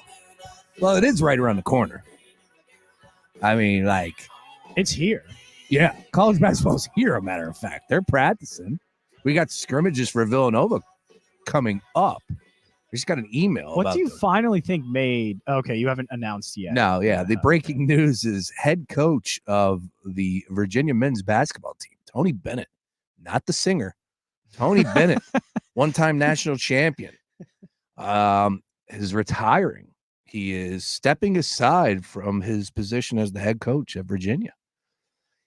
It's a new day. It just is. He's from I would say he's not old school. No. But he is closer to Jay Wright than he is, John Shire, right? Like Tony Bennett, he was there. He many appearances in the tournament. Of course, won a national championship against Texas A&M. What was that, back in 2017? When did they win the national championship? 18. 18? What? Because I don't know. I think 18. Somewhere around there. But yeah, so look, I get it. It's a new day. Like this NIL is just, it's got to be crazy. And it's got to be so stressful. I mean, Jay Wright did it after the season, and Roy Williams did it like right after, and Coach K, they like announced they're going to do it. What happened for Tony Bennett now, like 2 weeks before the season, to go, nah, nope, I'm not doing this again. No way am I about to do this for another season. I'm out. There had to be something. There had to be like a breaking point. This is not a decision that you make 2 weeks before the season starts and then go, yeah, this is probably a good time to retire. Something had to have happened. And like, look, it's this day and age. I imagine it's probably got to be like another player coming up to him and going, sure, I want to raise an NIL money. He's going, yeah. Like, I can't keep doing that. Or dealing with, because it's the wild, wild west. Yes. Look, all I have to do is just look at what took place in UNLV. Oh, for sure. Like, that's it. Absolutely. That's it. And that's happening in more places. And by the way, it's happening all over. Yeah, that's not an isolated incident, by the way. No. That is happening at every single college football and basketball program across the country. And we don't know what the truth is one. there, but from my read on the outside, it's like, look, but either way of how that went down, all of those conversations, similar conversations to like how much money they're getting paid, how much more money they want to get, all of those conversations are happening every single week in college football and basketball. Every single week. Yep. And look, these players are now looking at this like at the business it is, and there's no rules, and that's unfortunate because the NCAA drug their feet as much as possible. Everybody got rich as much as possible on the way out, and now we're all dealing with the ramifications. These coaches, no one's feeling sorry for a guy like Tony Bennett, but hey, I tip my cap to him that he knows this isn't for me anymore, and there's other things that I could do. I could do television. He could pick his job. He could pick his job, ESPN, CBS, Fox, whatever it is. He's good looking. He's smart. A good vocab. He'd be tremendous on television, and he's got a great name. He's no Jay Wright, but just think about the ins and outs. He played Tony Bennett, stepping out. It's that easy, and he's now making all that money. Yeah, it's perfect. Why deal with it?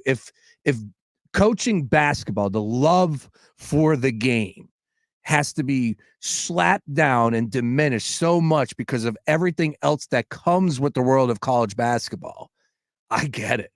But there will be 1,000,001 people that would love that opportunity. So out with the old and with the new. Absolutely. What the job description now, like if you were to put the job description of what a coach would be doing on like LinkedIn or whatever job board it is, like 10 years ago, it is much smaller compared to the job description you would have or see now if that were to be posted. Yeah. Like the amount of things that are added on to what that job does now because of the NIL thing, it's like exponentially larger, and coaches are like, I didn't sign up for any of this. And like it is becoming, and I'm starting to see this a lot. I have seen this a lot now of like college teams are going to need general managers soon. And we essentially, doesn't Villanova essentially have that in Dunleavy? Yes. Yeah, essentially they have like a GM who's like dealing with all of this for Kyle Neptune. There's so many people involved at Villanova. Absolutely. It's crazy. Like Villanova, it's really cool to see that. And Villanova kind enough to like open that up, part of it up to like even us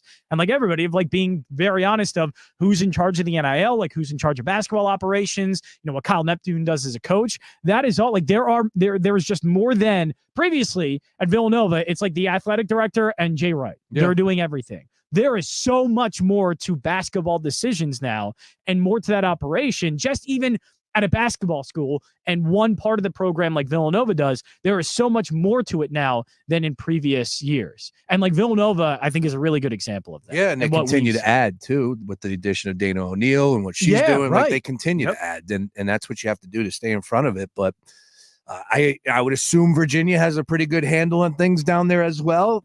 I don't know. This came out of nowhere, as you pointed out. We're 2 weeks away from the season starting. It's crazy. I read my first CBSSports.com article from Matt Norlander, I believe yesterday, a matter of fact, where he was ranking the teams. I'm like, oh my goodness, college basketball is here. I did just get the juices for NBA though. The ESPN's running an article or running a commercial with Van Halen Jump. The NBA season's right. We're less than 7 days away, brother, from the opening day in the NBA next Tuesday. Come on. I'm getting the juices going for NBA.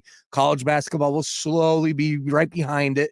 But hoop season is here, and I'm all flyered up. We got Mitch Goff conversation coming up on the other side. Larry Henry Jr., he's going to join me. John Jansen's getting the hell out of here. Movies. Back tomorrow, and we'll get your review tomorrow. We'll talk all things. Yeah, I didn't even tell you that. And yeah, I will be back in tomorrow. I'll be here because I'm going to Film Fest again tomorrow. So I'll be in here chopping it up with you. We'll do it on the stream. Just so okay. Never mind. Okay, yeah, fine. Yeah, but I'll be here. We'll do it on the stream. Hanging out. It's a football Friday. And then going back out to watch the movies, the Philadelphia Film Festival, the 33rd. That's right. Philadelphia Film Festival. Going to be seeing Oscar contender, Best Picture contender, Anora. That will be out tomorrow. And then Saturday, I'm going to go out and see The Brutalist, which is also Anora and The Brutalist are the two favorites right now for the Oscars over at DraftKings Sports. Okay. Very nice. You did not care about it. JJ Redick. I really don't give a. It's the Daily Ticket. Don't go anywhere. Larry Henry Jr. on the other side. Back after this. Fox Sports Radio, The Gambler. Now, total traffic for Philadelphia. Heads up, we've had a crash in East Marlborough Township, Bayard Road at Baltimore Pike, one in Lower Oxford, Baltimore Pike at Reedville Road. Just following Melissa Schuylkill, eastbound heavy Blue Route to Belmont, and Montgomery Divine Expressway, westbound Jan University Divine and Boulevard to Belmont. Divine Expressway westbound backed up 95 to the Schuylkill, and eastbound tied up Schuylkill to Broad. 95 northbound stop and go Vine Expressway up to Bridge. In that delay right at the Vine Expressway, there's a disabled vehicle taking out the left lane. All right, to tell it total traffic. This report is sponsored by Taco Bell. The slow-roasted Cantina chicken menu is here to stay with ingredients like purple cabbage and freshly prepared pico de gallo. Try it today at a participating U.S. Taco Bell location while supplies last. Contact store for participation, which varies. With its new look and taste, Dasani is always crisp, clean, and refreshing. So, when thirst calls, Answer with the new refreshed taste of Dasani water, now without salt. Learn more at Dasani.com. Jake from State Farm. I just beat my running PR, so I'm celebrating. Keep celebrating when you bundle and save with the State Farm Personal Price Plan. Like a good neighbor, State Farm is there. Prices vary by state. Options selected by customer. Availability and eligibility may vary. The Philadelphia Film Society presents its 33rd Film Festival, October 17th through October 27th. See the most anticipated feature-length narrative, documentary, and short films from around the globe. All Philadelphia premieres, including music documentaries on bands Devo, Pavement, At the Drive-In, and the Mars Volta. Also featured is the world premiere, The Philly Sound, heard round the world. Enjoy Q&A with filmmakers, red carpets, and more than 100 films. For more details, visit Philadelphia.org. Did you know that almost 7 out of 10 students feel unsafe at school because of their sexual orientation, gender identity, and/or gender expression? It's never been more important to show up for LGBTQ youth and join millions of people around the world by taking a stand against bullying for Spirit Day. Join GLAAD and show your support for LGBTQ young people by going purple on October 17th for Spirit Day. Learn more at glad.org/Spirit Day. That's glad.org/Spirit Day. Hey, Bo. Hey, Matt. Are you ready to tell the readers about the extra special episode we have coming up? I think we have to let them in on our little surprise. Yeah, if you haven't already figured it out, can't believe this, Mariah Carey will be joining us this week. Wow. Readers, publicists, Katie's, and finalists tune in to maybe the most unforgettable episode of Las Culturistas yet. Listen to Las Culturistas on America's #1 podcast network, iHeart. Open your free iHeart app and search Las Culturistas and start listening. Attention. If you suffer from consistent pain in your joints caused by arthritis, overuse, or injury, you may be a candidate for a revolutionary therapy that could revitalize damaged tissue. This approach can provide long-lasting relief from pain in your knees, shoulders, hips, and other joints with no surgery, no drugs, and no downtime. To find out if you're a viable candidate, you may request a free consultation from QC Kinetics by calling 385-557-6498. Instead of masking the symptoms, it goes to the root of the problem to resolve it at its source. Already used by thousands of satisfied patients nationwide, this joint pain therapy is available right now to the public, but only for qualified candidates. Again, to find out if you're a viable candidate for this therapy, you may request a free consultation by calling QC Kinetics at 385-557-6498. That's 385-557-6498. Cybersecurity Awareness Month is in full swing, and LifeLock is here to spotlight the threat of phishing. Those sneaky scams designed to trick you into revealing your personal information. While staying alert is important, true protection goes beyond awareness. LifeLock doesn't just monitor your personal information. LifeLock alerts you if someone uses it and resolves issues if they arise. Take control of your security. Great news! Your benefit package may include identity theft protection. Be sure to look for Norton LifeLock Benefit Solutions during open enrollment. Learn more at lifelock.com/benefits. Sweet chocolate reward. Sweet chocolate reward. This is not just the sound of someone picking up a sweet treat at Walgreens. This is the sound of someone picking up a sweet treat right after receiving all their vaccines in one trip. This is the sound of treating yourself, because you protected yourself. Stop by or schedule both your flu and COVID-19 vaccines today and grab yourself a sweet treat while you're at it. Vaccine subject to availability. State, age, and health-related restrictions may apply. Hey, man, you all right? Need me to call 911? No, call Top Dog Law. Get top dollar for your accident at topdoglaw.com. Once again, that's topdoglaw.com. We got our guy, Larry Henry Jr. here on the Daily Tickets. It's a Thursday. Oh, I know Thursday Night Football is on your brains. But ladies and gentlemen, as I said, we got ourselves a stud in the Flyers organization. A Russian phenom. Michkov is coming for blood. Larry Henry Jr. going to talk a little bit more about Flyers and the Kraken getting after it this evening. We'll fire up DraftKings Sportsbook. We'll also talk some EPL. I'm wondering, are we on Ten Hag firing watch? We should have been.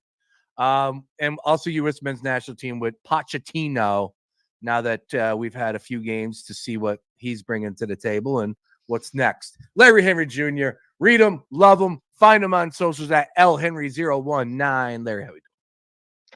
Yo, Sean, what's up, man? Yeah, obviously, like you said, Matvey Michkov coming for blood. I will not be coming for blood. I'm gonna leave that to him.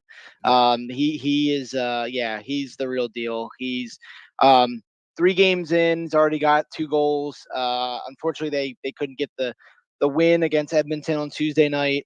Great Edmonton team, right, making the Stanley Cup last year. McDavid, Draisaitl, they should be in the mix again this year, but overall, Flyers, exciting times right now. Another big game tonight to close out that 4-game road trip against Seattle. Definitely a winnable game before they come back home on Saturday against Vancouver. And yeah, excited to break it all down with you, man. Absolutely. Talk to me about Michkov. We'll focus on him just for a second. He's got the attitude. He's got the killer demeanor. Obviously, the skill set is there. There's not much to not like about him right now. What's a comp, though? If you were going to explain it to somebody that hasn't watched a game, who do you get vibes from when you're watching him, albeit only a few games in? Of course, he was over there in the KHL or whatever it is over there in that league. So you've seen some highlights and stuff like that, heard the stories, the text in behind the scenes from Flyers brass. But what's the comp right now in present day game? Who does he remind you of? Yeah, I mean, he does a lot of good things with the puck. Really, both those goals against Edmonton, just shows his ability in and around the net. He's not the biggest guy. He definitely can do a lot of work behind the net. We saw that in the preseason as well, scoring a couple goals. I don't want to get ahead of myself too soon, but he kind of gives me Artemi Panarin vibes with the New York Rangers, the breadman Panarin. Scored so many goals in his career in the NHL. Right, was with Chicago. Obviously, with Patrick Kane and them, moved to Columbus. Things didn't really work out there. I mean, not a lot has really worked out for Columbus the last few years. Makes the move to the Rangers, has kind of got them back in the mix now of being a threat in the East. I mean, like I said, it's early with Michkov. He's still very young, still maybe a little raw in some areas, but he does a lot of good things with the puck. Really skillful guy out there on the power play, makes things happen. Really good in tight spaces. So he does remind me of Panarin in that sense. He isn't afraid to try things with the puck. Kind of also reminds me of Vladimir Tarasenko during his time with the Blues. Just can really rifle a shot. And like I said, 2 goals against Edmonton, which is a really good team. Still a long way to go this season, but definitely the hype is real, and he's definitely coming in really good form so far this season. Yeah, look, I think there's a ton of us out there that are pedestrian at best hockey fans and dialed into the Flyers and haven't seen a talent like this in quite some time. And the kids bring in a lot of energy, a lot of juice. They've all been road games. We've well documented that. Tough start for the Flyers. But it's been entertaining to stay up and watch these games with the 2 goals in the first period against a team that you see. Like, that was the drastic difference for me. I'm loving what I'm seeing from Michkov, but at the same time, it's like you got Draisaitl out there, you got all these studs, and it's like the gap between those 2 teams is extreme. But we knew that. We're putting that to the side. Let's just focus on Michkov again, Larry. And you're a guy that knows the league in and out here. He is the favorite for the Calder Trophy, Rookie of the Year, plus 240. I don't even know who half these guys are, so I'm not even going to front. But plus 240 to win the Rookie of the Year. Your thoughts on that play right now on DraftKings Sportsbook? I think it's a great play. Definitely coming into the season, there's some guys I really like. Cutter Gauthier with the Anaheim Ducks, who obviously Flyers fans will remember, a former Flyers draft pick. Didn't really work out last year. Ends up getting traded to Anaheim. Kind of ended his short Flyers career on a sour note. He's in the mix as well right now for the Calder Trophy. Macklin Celebrini from San Jose. He's a big time guy. Right now, I think he's probably second in the odds for that trophy. Really good offensive playmaker as well. Logan Stankoven with Dallas is another one. I think that'll be a guy to watch for years to come. But I think it's Michkov's award to lose. We've already seen some really good moments from him. There's obviously he's played in the KHL. He's performed well there. Yes, that transition for players will be tough moving from the KHL to the NHL, right? KHL, bigger rinks, kind of more open play, a lot more goals. NHL, you see that tightened up defense. you see like playmakers like McDavid and Draisaitl, like you said, can kind of flip games on its head a little bit. But I think Mitchkov's definitely, there's going to probably be some maybe growing pains in the season, and that's right. That's expected. This guy's 18, 19. But I think the excitement is definitely here, and it's great to see because, like we've talked about in years past, Flyers hit a couple kind of bumps in the road over a couple seasons. Looks like this guy can really kind of bring them back into the limelight of the NHL. Oh, that's music to all of our ears, right? We all forget it's been a long time since we've had a team that's actually look. It's the beginning of the season, so I think a lot of us tune in then. But as long as this kid's out there, he's bringing something dynamic on a nightly basis, and it's just fun to see somebody out there that could actually you can count on to come up with that big goal, that big score. And we're way early into it, but that's just me reading it right now, and of course trusting the people that do this for a living, yourself, people that are out there dialed, invested into the hockey, into all things hockey. So bottom line is it's exciting, and the kids put on a show so far. Again, tonight, taking on the Kraken. Let's get on over to that, and we'll discuss as far as the numbers here. As Larry pointed out, this is the final game on the road trip for the Flyers as they open up the 2024-25 season. 4 straight on the road. Calgary, all in Canada, right? Except for this one. What was the opener? Yep. Vancouver, Calgary, then Edmonton, and then Seattle. Then they play Vancouver at home on Saturday. All right, so we got the Kraken minus 135, Flyers plus 114, a total of 6 in this one. Just S and G's here. Goal scorers, Mitchkov to anytime goal score plus 235. Larry, take us through your thoughts on this game.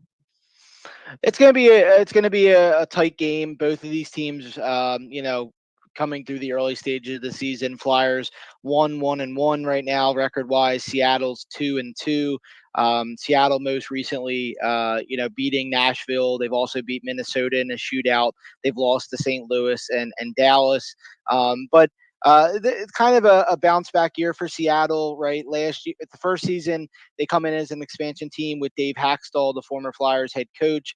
He gets them to the playoffs, which is an amazing feat for any expansion team in their first season. Last year, things kind of struggled for them. Haxtell was later fired. Now, obviously, Dan Blysma comes in as head coach for the Kraken. He has a wealth of NHL experience with the Pittsburgh Penguins in the past, winning a Stanley Cup there. So I think it was a really good hire for them. It's going to be a good game. Flyers just want to really kind of end this road trip on a strong note. When you play, like you said, those 4 games in Canada, that's a brutal stretch to start the season, but you get that out of the way early. I think the good thing for the Flyers so far, through 3 games, special teams have been really important. Power play ranked in the top 10, penalty kill ranked in the top 10. I think those 2 things need to go well for the Flyers for them to make the playoffs this season. We've talked about in years past when their power play, their penalty kill has been in the league's best. They've made the playoffs. When they've been in the bottom 10, they haven't made the playoffs. So I think it's going to be a really good test tonight. Looking at, obviously, we've talked about Mitchkov. He's probably going to be among those to try to score tonight with 2 goals. Travis Konechny has 2 goals. He scored those 2 against Calgary. Bobby Brinks had a really good start to the season with 3 points. And the thing with Mitchkov, right, is there's so much excitement around this kid, but it's not just him, right? We have these veteran guys, Scott Lawton, Travis Konechny, these guys, Sean Couturier, these guys will weather the load. And then you add a guy like Mitchkov and even Jet Luchenko, the first round pick from this year. These guys will supplement the veterans really well. So I don't think there's going to be that much pressure on Mitchkov or Luchenko to deliver 60 plus, 70 plus, 80 plus points. As long as you chip in maybe 40 points a player, 50, maybe 50 at the max, I think that's really good. That's a really good return for these 2 young players. So I like the Flyers to get the win on the road tonight. Seattle struggled a little bit. Philip Grubauer, the goalie's 0-2, was among the league's best a few seasons ago, trying to get back on track. So I like the Flyers to end the road trip on a good note tonight in Seattle. Flyers got 1-1-1 here. They got 3 points on the season, 3 games in. Over to the Kraken. Krakens have 12 goals scored to their 9 given up. Or excuse me, 14 to 12 given up. I apologize about that. 2-2 on the season, 4 points. And of course, just coming off of that victory, as Larry pointed out. All right. Just around the league, give me give me a 60-second hit on who's really jumping off the page. You Calgary undefeated at 4-0. You got the Stars undefeated at 4-0. Man, 6 games played by the Devils already. Rangers are in there with 3 games played, haven't lost just yet. Give me the 30,000-foot view on the NHL at this point in time, a week into the season. I mean, a lot of things can happen those early stages, right? Like you said, a lot of people are tuning in right now. A lot of things, you don't want to get ahead of yourself too much because you can be humbled in the NHL real quick. But I think, like you said, Calgary going off to an undefeated start is pretty impressive. A big one to me is Utah Hockey Club, right? The former Arizona Coyotes moving to Utah so far, and they've already got 3 wins on the season. So looking at them, I think it's a really good team. Clayton Keller is one of the growing goal scorers in this league. Dylan Gunther was first star of the week in NHL. So I think that's a team definitely to watch. Probably not a lot of people expected Utah to be among the playoff teams by the end of the season, but 3-1-1 is a pretty good start for them. Dallas, I think they're going to be among the top teams in the West, 4-0 to start. Tyler Seguin, Jason Robertson, 2 of the league's top scorers. I think the Devils getting off to a 4-2 start is good for them as well. That's going to be a team the Flyers are going to see a lot of in the Metro. They made a lot of moves, but they shored up some goaltending with Jacob Markstrom. So looking at it, I think, and you move down the standings, right? Rangers have 5 points. Tampa Bay has 4. Some other teams down there at the bottom. Vancouver only has 2. Edmonton has 2. These teams are going to turn it around. It's one weekend, a lot to play, a lot can happen. A lot of guys could get hurt. A lot of trades could happen. So it's going to be fun to watch, man. And it's really good to see the Flyers, on ESPN playing the Oilers. I don't even remember the last time the Flyers played on ESPN, the ESPN. So it's exciting, man. It's exciting times, and I hope the fans definitely get out there and support this team because they've been through some rough periods. It'll be cool to see the stadium bumping again. Who you rocking right now? Larry's rocking a jersey. Who do you got? A little Sean Couturier action going on. Yeah, I saw the 4. I wasn't sure if it was a chemo or what. Like a little old school. Dude, I loved it. I think this is the best Flyers jersey, the black with orange. You can rep it. You can rep it all through October, Halloween. I love this thing, and I think Couturier, man, he's gonna go down as one of the best Flyers to ever put on the uniform. I love it, dude. Great stuff. Larry Henry Jr. knows the game of hockey. That's for dang sure. We get caught up weekly every single week here on the Daily Ticket. Of course, we don't miss anything here on The Gambler. All right, Larry, from the world of hockey, let's hit the pitch. And before we dive into EPL, of course, U.S. men's national team Pochettino made his U.S. men's national team debut as the head coach, manager, whatever you want to say. And we're 2 games into this. Again, slowly easing into it, but we understand what's at stake in 2026. Not a lot of matches. What's a bright spot? Give the people that maybe missed hand in the air both matches. I caught the end of the Mexico game, and I'm like, man, that was an ugly result. But then I read nobody played. But putting that to the side, a bright spot, something that you took away from the 2 matches that, you know what, that's a difference. That's something that's different about this tenure right now with the new coach here for U.S. men's national team. I think you see a lot more, more ambition, more kind of fight in these players, right? Like you said, the Panama match, they end up, a lot of the stars played. Pulisic was in there. Ricardo Pepi was in there. Yunus Musa was in there. A lot of players did leave before the Mexico game. Pulisic went back to Italy with AC Milan, kind of like a load management with his busy start to the season. Weston McKennie left the camp. Ricardo Pepi left the camp.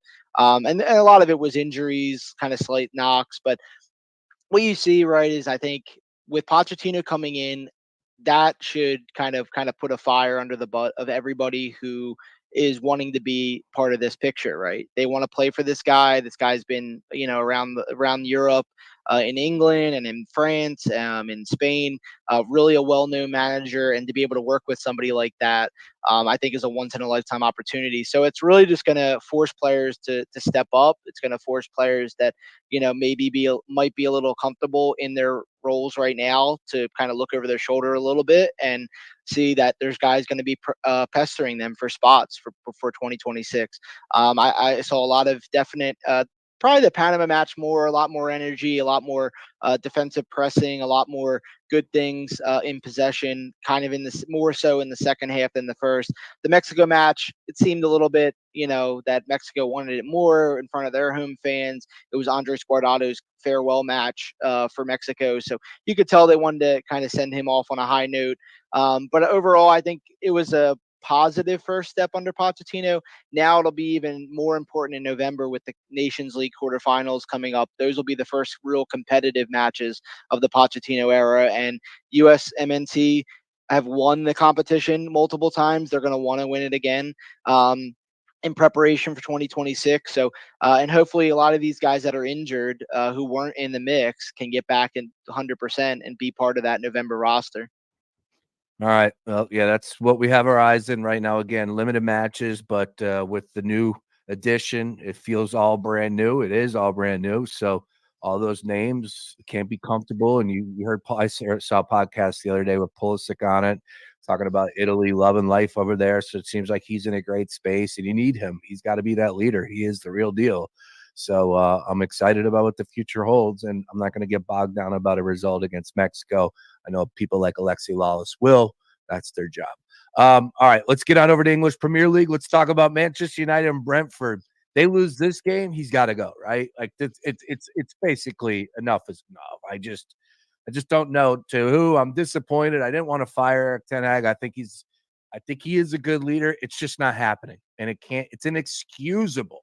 So if this team goes out there, should we expect something different this week? Are we talking about somebody coming back that's been injured for Manchester United? It's just been a disaster. What a terrible start to the season. Nobody cares. Nobody cares but me. But just brutal that you can't even tune into these games because it's already over as soon as it starts.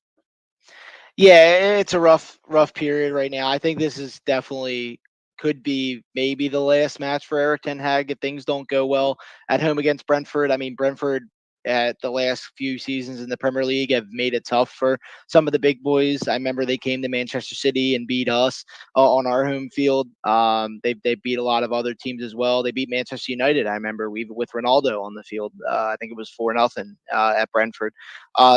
Brentford's not going to make it easy for them. And again, Manchester United know the pressure's on right now. They're in multiple competitions. They had a pair of draws before the international break. They tied Porto in the Europa League. Then they tied Aston Villa in the Premier League. Prior to that, they lost that game at home to Tottenham 3-0. So overall, and two, when you look at the standings, right? I mean, I know it's only 7 matches into the season, but I mean, they have 8 points. But when you get kind of mentioned as a team like Manchester United in the early season relegation picture, I know it's only 7 matches, but that's not where you want to be. I know they're 5 points clear of Crystal Palace, and yes, there's a long way to go, but these players are probably hearing about that a little too much than they would have expected. You have the teams like Wolves, Southampton, Crystal Palace, Ipswich. They're going to be the teams in the relegation mixture, not in the mix, not Manchester United. So overall, I think a result has to happen at home. Really impressive result for Ten Hag to stay. I mean, we've seen the reports. It sounds like they're going to kind of stick with him. The ownership will say that, but we'll see what happens if they lose 2-0, 3-0, maybe even worse at home to Brentford. I mean, we could see a change before they get back in the Europa League next week. Yeah, I totally agree with that. It's just been it just hasn't worked out, and enough is enough. You're too good of a franchise, and just with the proud organization, proud fans to be losing like that, and it's ugly. Like I said, first minute of the game, first 4 minutes of the game, it's like, come on, man. So they're back in action. Already 7 matches into the season here. They have 3 losses, 2 draws, 2 wins, and nothing really exciting at all. Liverpool, Man City at the top. No surprise there. Followed by Arsenal, Chelsea, Aston Villa, and then Brighton filling out the top 6 there. We go to the weekend card, DraftKings Sportsbook. Where are we looking? What's the big game on the card this weekend, Larry? The big match this weekend will be Liverpool and Chelsea. Liverpool right now top of the league. Chelsea in the top 4. Both of these teams have started off really impressive, as both of them are also in European competitions. Excuse me. Liverpool right now 6 wins, 1 loss under their new manager. Chelsea 4 wins, 2 draws, 1 loss, so 4 points separating them right now. It's going to be a really good game between these two teams, right? Liverpool, we know what they're about. The guys that they have, Mo Salah, Luis Diaz, Darwin Núñez, so many guys that they can call on the score. Virgil van Dijk in defense, who in my eyes is the best center back in the Premier League, and has been for a while. Chelsea, you have Cole Palmer, the former Manchester City academy player who has coming off an amazing season last year for Chelsea, was their player of the season. It should be a really good game. Liverpool won 2 of the 3 meetings last season, which included the League Cup final in Jurgen Klopp's final season as manager. And with Liverpool being at home, I think they're going to have that little extra energy. I like Liverpool to get the win against Chelsea, but Chelsea have had an impressive start, especially with the new coach coming in for Pochettino, who had left last May. All right. Well, like I said, my eyes are on at 10 a.m. on Saturday, and I'm going to be waking up. Yeah, on Peacock. Yeah, I'll be watching on Peacock. Come on, man. Like, enough is enough. Let's turn this around. Let's make the fun. Make the season fun, please. This is 2 years in a row. It's just been a disaster. Larry, great stuff. You're not a disaster, sir. Always a pleasure. What part of Jersey you represent, Larry? Maple Shade, Burlington County. All right. We have the great Adam Melumet. He's going to be joining us coming up in just a little bit here at 5:30 on today's show. Universal Basic Guys, the show on Fox, and with those South Jersey accents. So we're going to have some fun. And our own Tommy Pope, shout out Tommy Pope, doing big things. He made a guest appearance. So obviously Game of Zones, all that and more. Universal Basics Guys on Fox. So it's a big deal. I can't wait to talk to Adam, of course, about Philadelphia sports and the world of South Jersey. Larry, always a pleasure, sir. Can't wait to catch up with you live and in person. Future Flyers game. We need to make that happen. And good luck on those plays. Hopefully we see a couple goals tonight and the Flyers come home with a victory. That'd be great. But we'll catch up next week, sir. Always a pleasure. Can't thank you enough. Thanks a lot, Sean. Appreciate it. And hopefully Manchester United doesn't ruin that weekend, buddy. I'm not holding my breath on that one. All right. Larry Henry Jr., always great to get him on. L Henry 019 on socials. Don't go anywhere. More Daily Ticket. Thursday Night Football. Let's hit it. Back after this. Hey, what are you doing up on the step stool? About to clean these light fixtures. The whole family's coming over. And if there's even a speck of dust in the house, my abuela will find it. Here, I got a Swiffer duster to help with that. A Swiffer what? A Swiffer duster. It has this cool extendable handle that reaches 6 feet to get high and low, with fluffy dusters that easily trap and lock dust. So no more step stool? No more step stool. Easily trap and lock dust from hard-to-reach places with the Swiffer duster. Love it or your money back. Febreze. So my home is also my office. And before I can focus, every room's gotta be clean. That means tidying up, then spraying my Febreze Air Mist. Ooh, that's fresh. Febreze Air Mist scents are all high quality. They fight any weird funk, and they give my air an instant boost of freshness. So not only does my home smell good, I feel good too.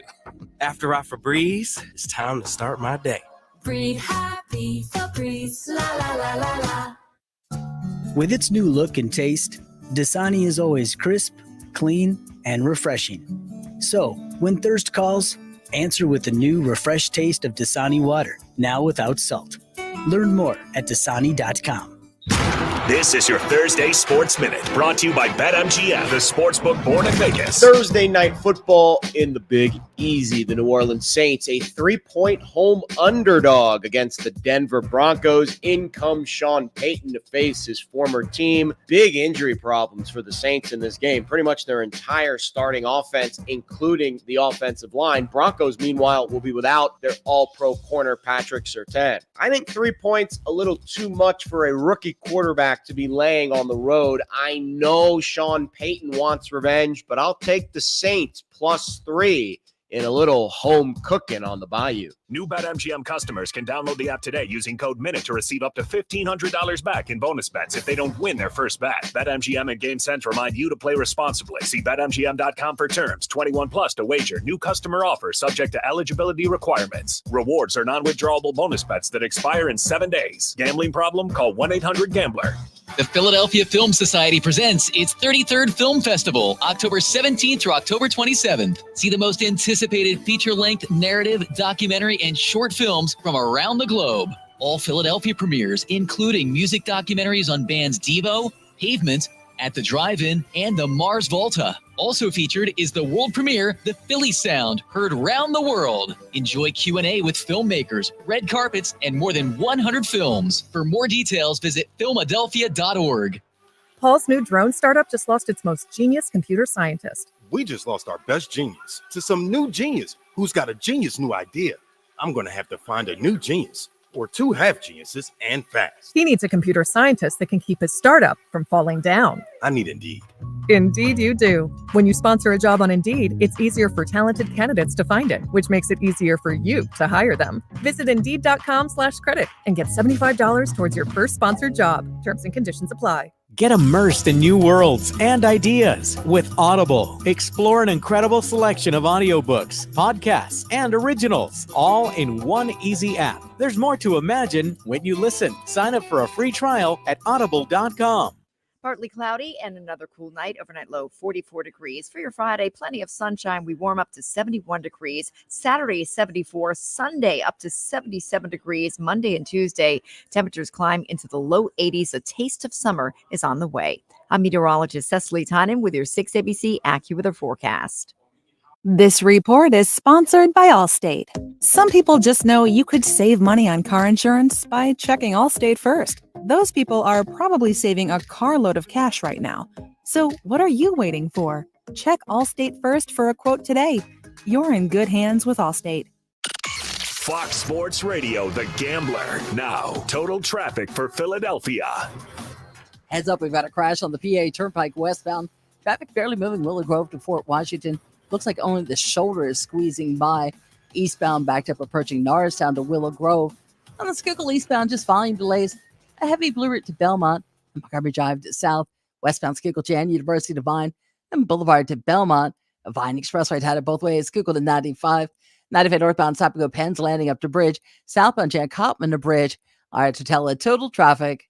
This report is sponsored by Wendy's. Any size soft drinks for $1. Wendy's has any size a la carte $1 soft drinks. Coke, Sprite, strawberry Fanta, whatever you want. Any size soft drink for $1. Gotta be Wendy's. Limited time only. Price and participation may vary. Not valid in a combo. Exclusions apply. What's the best place to reach new customers for your business? Wherever they are. And that's exactly where you can be with iHeartMedia.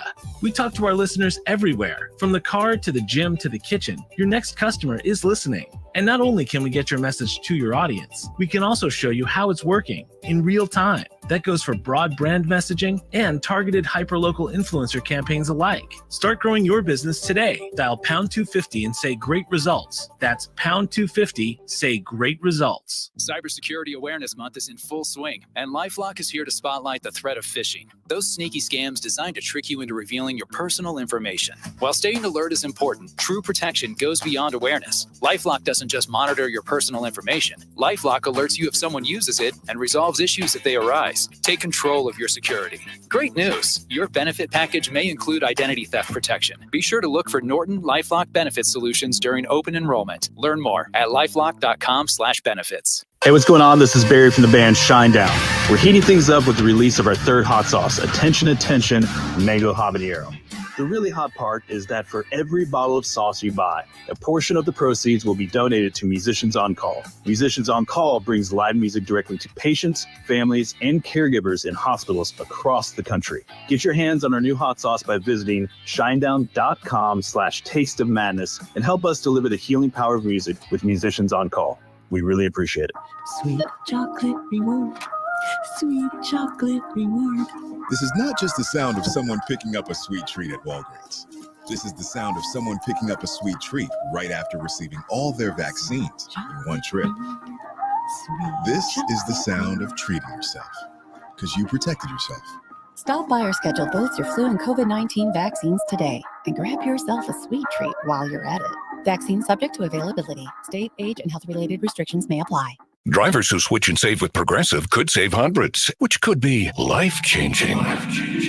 I mean, you could put that money towards concert tickets for your daughter to see that singer who sings about painful breakups. And one song will inspire your little beauty to break up with that beast she's dating, Brian. Instead, she'll date someone who's nice and worthy of her love, not someone who addresses you and your spouse as bro. And it's all because you could save money switching at Progressive.com. Progressive Casualty Insurance Company and affiliates, not available in all states. Sweet chocolate reward. Sweet chocolate reward. This is not just the sound of someone picking up a sweet treat at Walgreens. This is the sound of someone picking up a sweet treat right after receiving all their vaccines in one trip. This is the sound of treating yourself, because you protected yourself. Stop by or schedule both your flu and COVID-19 vaccines today and grab yourself a sweet treat while you're at it. Vaccine subject to availability. State, age, and health-related restrictions may apply. Your home for Villanova basketball is WDAS and WD273D, Fox Sports Radio Philadelphia.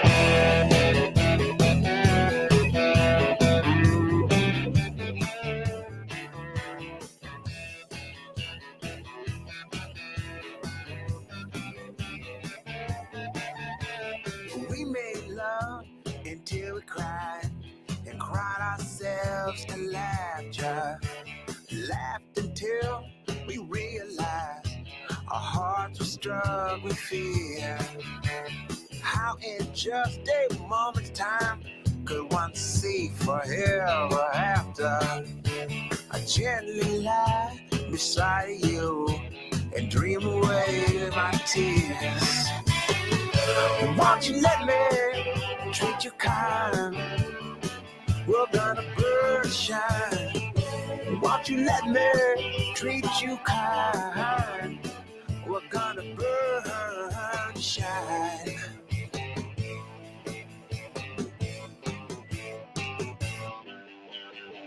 Funny things you learn from your mama, like the way to throw your head back when you swallow pills. Funny things you Daily learn Ticket, from your papa, 5 o'clock hour underway. like when you're talking, you just can't keep your head Thursday Night still. Football coming our way. A little mixed.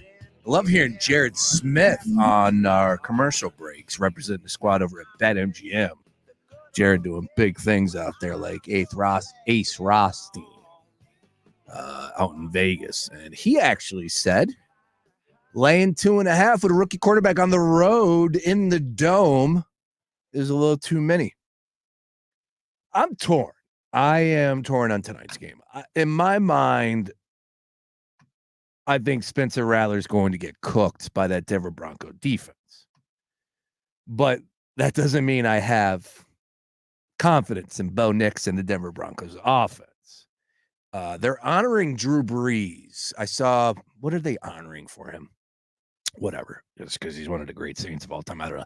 There's T-shirts on every one of the seats. The Dome is going to be rocking. The Saints have lost 4 straight, though. They're a bad football team at this point in time. Everybody is injured.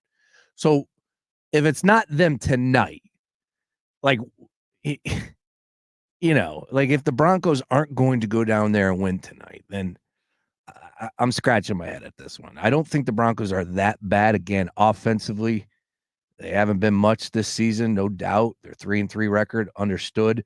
But defensively, they're top 2, top 3 in the league, if I believe I read that right this morning. So I'm going to lean to the defense because I think both quarterbacks even each other out. You know, you want to make this game as simple as possible, often referred to as the simple handicap. You don't think that the Denver Broncos know that Alvin Kamara is going to get a steady workflow here, that they're going to want to, A, get the ball to him in any means possible, but B, more so probably in a screen game, getting him outside the backfield, which they do quite often. But I think the Broncos will be ready. Spencer's going to have to make some throws downfield. Bub Means is that guy. There was also another stat that Spencer Rattler locks on to his wide receiver, his number 1 wide receiver, his go-to guy. He did it in South Carolina in that previous season to just an alarming rate. Not what you want to see. This is truly not a guy that works the field. Let's just put it that way. Locks in. He's a rookie quarterback. I think we're going to see more of that. I'd be surprised if the Broncos don't go down there and have success. tonight against the New Orleans Saints. College football, a few too many points as far as Virginia Tech is concerned.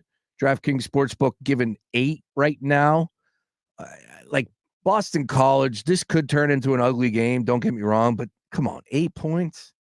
BC's a good team. They can get in there and mess with you a little bit. They have some good playmakers, especially at the quarterback position. Julian said he believes a route could be in. Not a lot of people taking Virginia Tech at this point in time. That's understood. I'll ride with Boston College with this one. I just think that's one too many points that I feel comfortable giving here at a pretty big spot for Virginia Tech. All eyes are on VTech right now. And, as far as pressure is concerned, BC, this is a great deal for them. They're playing on national TV. It's going to be electric atmosphere down there in Blacksburg. Once again, 7:30 is our start time, 8-point spread on DraftKings Sportsbook. 48 is our total in that one. Don't really have too much of an opinion on the Georgia State and Marshall game. Marshall 9-point favorites there. So as far as football is concerned, I'm actually back over to the NFL just to let you know as far as props are being discussed. I'm looking at the QB special. We're going to pull this one out. If you don't know about the QB special, 2 years ago, Sam Darnold, wow. Sam Darnold busted one for like a 55-yard run with the New York Jets. Might have been 3 years ago. I think it was 2 years ago, if I'm right on that. And then leading up to that, there was a few games before that, but it's essentially, it's only primetime games. So Thursday night, Sunday night, Monday night. You take the quarterback, no ifs, ands, buts about it. And you take them for an anytime touchdown score. And whether it was the stiffest QB out there or a guy like Cam Newton or Jalen Hurts, it doesn't matter. Just take the QB special. More so, it did pay off, obviously, when you had a stiff QB like Sam Darnold. And all of a sudden, he breaks that run for 55. But we saw some crazy, crazy touchdown scores as far as quarterbacks are concerned. So tonight, Bo Nix, anytime touchdown plus 210. Let's get on that. Spencer Rattler plus 390. Both quarterbacks are somewhat athletic. Bo Nix a little bit more than Spencer Rattler, in my opinion. He's backed it up with his rushing yards over the past few weeks.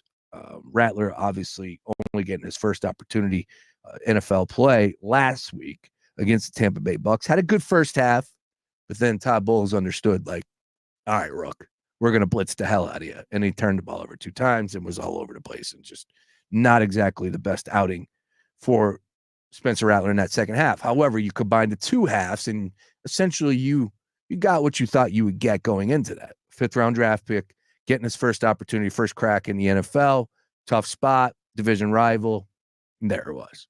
Anyway, so I'm going to roll with the QB special both ways, Bo Nix and Spencer Rattler. Just a little sprinkle here, sprinkle there, get him on and see if we can get him in the end zone. Bub Means is that guy, though. I do want to put that out there. His number continues to climb, and the odds continue to shrink as far as payday is concerned. So if you're in on it right now, you might, or if you're not in on it right now, you might want to go ahead and hit send on that wager on DraftKings Sportsbook. But Means is the guy that I believe Rattler will lock in on. I think he had 5 grabs last week, 6 targets. So that's going to be the one healthy receiver that he can go to tonight. Again, a Thursday night classic, as they like to say. I'm not complaining one bit. I'm excited about it. We got NFL back. It's not to say I hit the fast forward button through Monday, Tuesday, and Wednesday, but love a good Thursday night football game. Hopefully we are surprised, and it turns out to be a little bit of a ball game here. But I don't think too many people are going to be hitting send on the over 37. I think that both teams are going to struggle to get there. Wouldn't shock me if we're floating around a 34, 35 number. You're going to sweat some way, somehow in that fourth quarter, but I think the game stays under the 37. Those are my plays. Love to get you involved at Fox PHL Gambler on socials. Hit me up at Fox PHL Gambler. Where you going? What's your handicap? And how easy do you see this game this evening? All right, over to the Eagles real quick. Number jumped up to 3.5. If you missed Julian Edlow a little earlier today, he's giving us on the inside what the tickets are looking like so far for the Eagles and the Giants. He was swayed pretty heavily towards the Giants. And I think a lot has to do with where we're at with this offense and what they looked like against the Cleveland Browns. And it brings me to the bigger question here. Our expectations for this offense can't be what we just saw.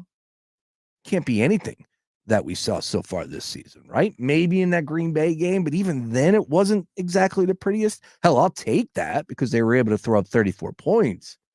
But what do you want to see from the Eagles offense? I know last week people said it's not about style. It's not about style. I just want to see a victory. All right, well, they won by 4 against the Cleveland Browns, and that wasn't good enough. So now against the Giants, a team that they should beat, a team that Saquon Barkley should eat all game long. Revisiting, they didn't want him.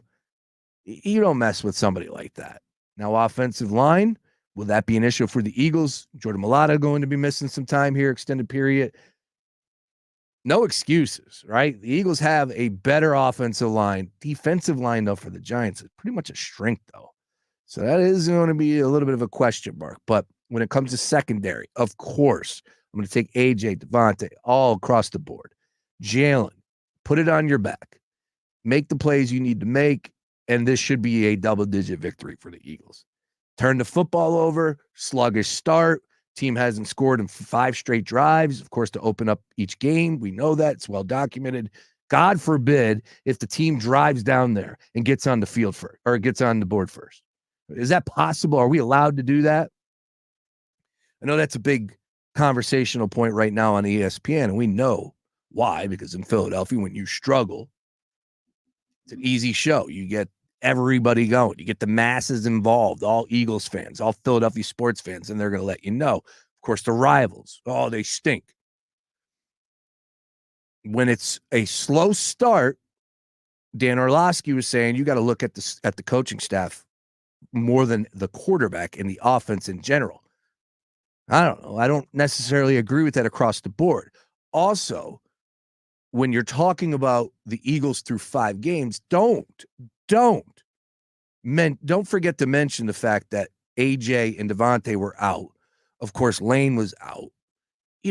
That's a big deal. So if you're going to throw the 5-game sample size out there, you better include the fact that he didn't have his horses for 2 of those games too. AJ was actually 3, wasn't he?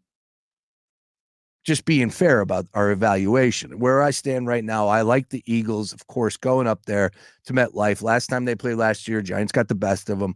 I don't see that. Daniel Jones cannot make enough plays down the field for them to win over the Eagles. Now, if the Eagles turn the football over at an alarming rate, anything's possible. No one's going to deny that. But give me the Giants, or give me the Eagles against the Giants. Now up to 3.5, 42.5 is our total in that one. Real quick, Saquon numbers. Let's take a look at that. To find the back of the end zone, -160 anytime touchdown on DraftKings. As far as rushing numbers are concerned, Saquon Barkley, and this has got to be a mandatory play, but 82.5 is our number at this point in time, -120.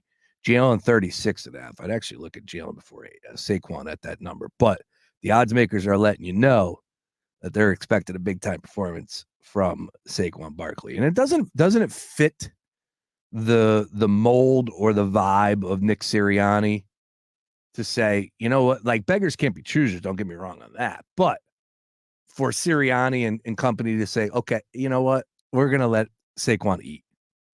Like, that fits the bill for me more than anything. So if he's going to get the touches, if he's going to get the targets out of the backfield and catch them, then I'm going to roll with Saquon Barkley on that one. Why not? It's going to be a fun game. We do have some great games this week, and I've been talking about them at length this week. Of course, it's the NFL, almighty NFL, controls all. But that Sunday night game, the Jets and Steelers, I think is going to be tremendous. Leading up to that, it's going to be the 49ers and the Chiefs. That's a 1.5 in favor of San Francisco. That's a great game. Monday night, we got 2 games. The Harbaugh brothers in back-to-back games. Of course, they're not split. We'll be sharing screens there on that one.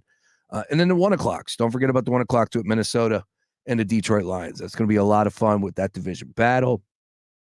And some teams with, desperate spots here.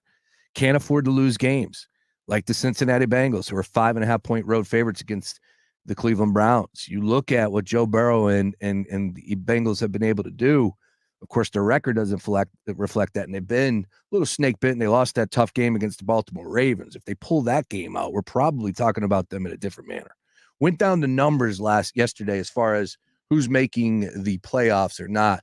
Still the odds makers believe that the Cincinnati Bengals will be making the playoffs due to their number, which is kind of eye-opening in the grand scheme of things. All right, as far as NFL is concerned, we'll put a bow on that until tomorrow, but good luck on those plays.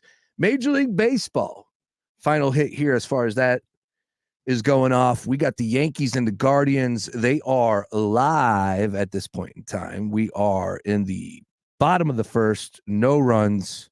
Doesn't look like any hits in the top of the first for the Yankees. Didn't really spend much time on that one. We talked a lot more about the Dodgers and Mets earlier today, but at this point in time, Yankees and Guardians just got off. No score at this point in time. 5:08 first pitch. Dodgers and Mets coming your way at 8:08. Yamamoto versus Quintana. Both pitchers have pitched well in the postseason. Yamamoto a little bit better than Quintana. We saw Quintana in Game 4 against the Phillies here in Philadelphia. Actually, that was in New York, excuse me, because that was the clincher. But Yamamoto's pitched really well. And if he is half of what you got in that Padres outing, then I don't see the Mets having what it takes to get this victory tonight. It feels like they're running on fumes at this point in time. And we understand why. Look, the Padres were the hottest team in baseball until they weren't. Right? Kind of how I'm looking at the Mets at this point in time. I'm thinking to myself, all right, Mets had a ton of opportunities last night to get the runs in. Runners were left on base, left and right, grounding into inning double plays. Just tough spots for the Mets here. But Yamamoto and the Dodgers, they look rejuvenated. And, oh, by the way, if it's a one-run game, one at-bat, two at-bats, whatever it takes, next thing you know, a home run here, a home run there. Kike Hernandez went yard yesterday. Max Muncy went yard yesterday. Shohei Ohtani went yard yesterday. Didn't even mention Freddie Freeman. Didn't even mention Mookie Betts. That's just a death row of a lineup. It really is. All right, so that's from the baseball side of things. Once again, Game 4 NLCS this evening, Game 3 ALCS right now as we speak. Other side, ladies and gentlemen, Adam Malamut will be joining me. He is the co-creator of Universal Basic Guys, which is animated series on Fox. It's fantastic. It's based off of Us. Yeah, he's from South Jersey. He's a diehard Philadelphia sports fan. Game of Zones. We're going to talk about how that came to fruition with Bleacher Report. We're going to find out where he is as far as the Eagles are concerned right now. Does he have confidence in Nick Sirianni, and whether or not Nick Sirianni will make an appearance on a future episode of Universal Basic Guys? Where did the name come from, too? I can't wait to talk to Adam about that and more. We'll go into the history of Fox as far as Simpsons are concerned, how he puts a show together. South Park, I remember watching a documentary about South Park and what it takes to put a show, an episode together. It's really crazy. It's not easy. So I'm wondering, what does it take to put an episode or a season together of Universal Basic Guys? We're going to find out how Adam got the party started all the way there in South Jersey with Universal Basic Guys. On the other side, it's the Daily Ticket. Don't go to more after this.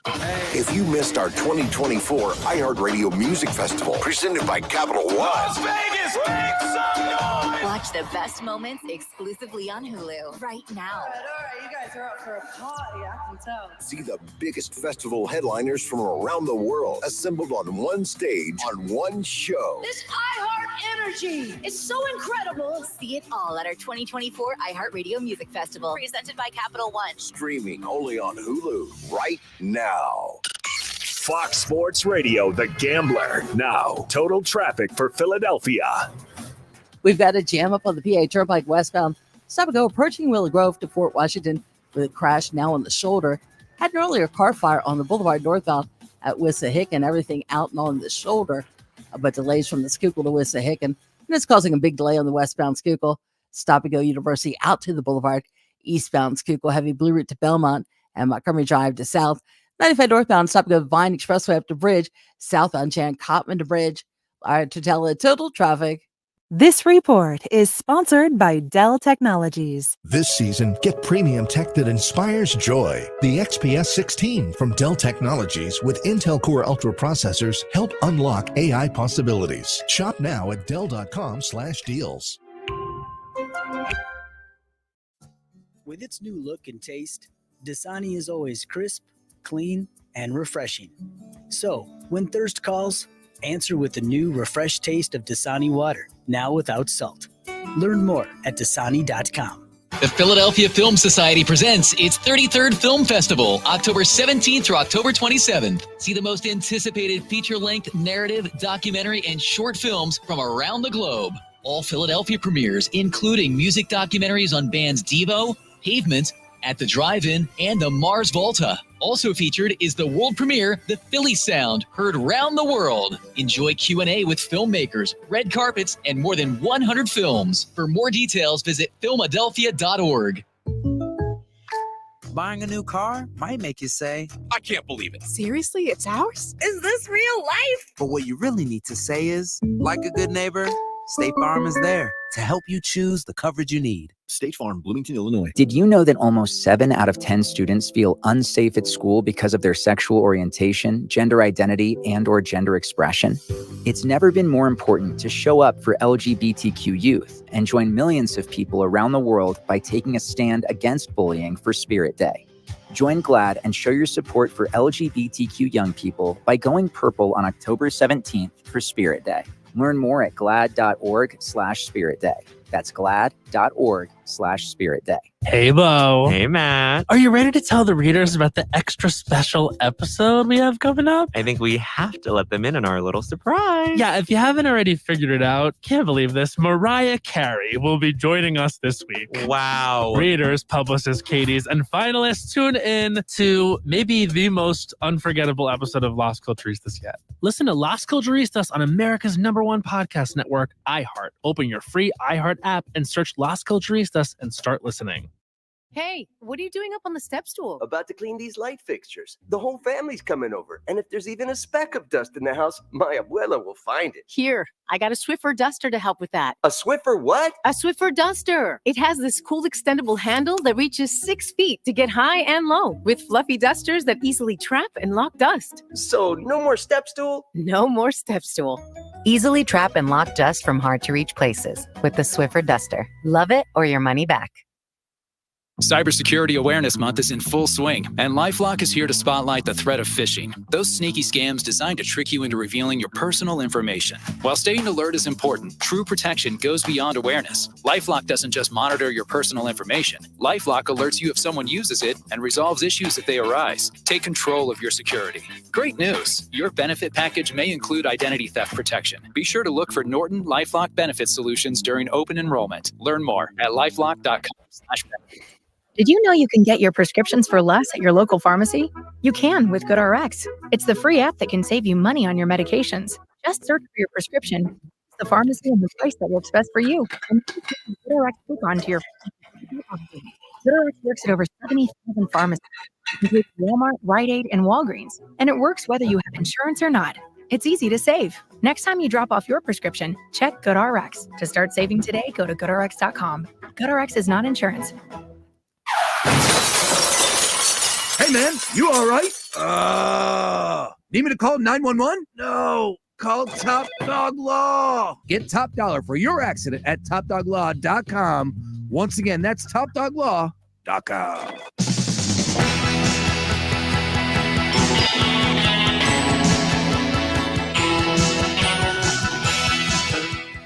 Oh, we're hitting the road. We're heading to Jersey, South Jersey. Yeah, what's going on? Ladies and gentlemen, boys and girls, joining us right now. I've been pumping this up all day today. Matter of fact, a couple days now, Adam, because big fan of course, Game of Zones. Even bigger fan of Universal Basic Guys. Adam Malamut joining us right here on the Gambler Stream. Philadelphia Eagles fan. You know him, you love him. If you don't know him, you're going to learn more as well as I am. Adam, great to have you. How you doing today, man? Yeah, dude, thanks for having me, man. Unbelievable with the Game of Zones reference and the Universal Basic Guy shout out, dude. Yo, unbelievable, dude. You're hysterical. Let's go. First time, long time. Now, of course. All right. So real quick on this, I just want to let you know, Tommy Pope, great friend. Great friend. Oh, Tommy yeah. Pope. Okay, cool. He's awesome. Yeah. He is. He's so funny. He kills it. Yeah. He is just an absolute maniac. And Yeah, one of the first comedians I ever saw that like just made my mouth just drop. Like, who is this dude? And then we struck up a relationship. He was doing a show for us a couple years ago. Now he's about as big as it gets. He's running around with Shane Gillis. So congratulations. But you had him on an episode. You got a lot of local flavor here. Take us through the background of how this show came together, please. Because look, all love and respect, I watch, but this show snuck up on me. I tweeted it out. All of a sudden I'm watching NFL. I'm sure you heard the story 100 times. And the next thing you know, I hear these accents coming from my television. Like, what the hell is that? I had no idea this show was being on Fox or anything. How did this show come about? Yeah, you mentioned Game of Zones, and it was fun making a cartoon when your main characters are like, James Harden and LeBron James. Everybody knows those guys. It's pretty easy. But the dream for us was always to have original characters. And, honestly, growing up, I remember when Family Guy came on, like after the Super Bowl, and I was like, yo, everybody, shh, I got to see this. And it was so funny. And to me, that was always what I thought would be like the ultimate dream. Like for me, I sucked at sport. I was all right. But I knew I wasn't going to do that. But for me, the NFL or the major leagues is like getting a cartoon on Fox. And so that was always the dream. I never actually thought it would happen. And, after Game of Zones, we had done 8 seasons. You can only make so many jokes about Jason Tatum's hairline before you're like, I can't do this anymore.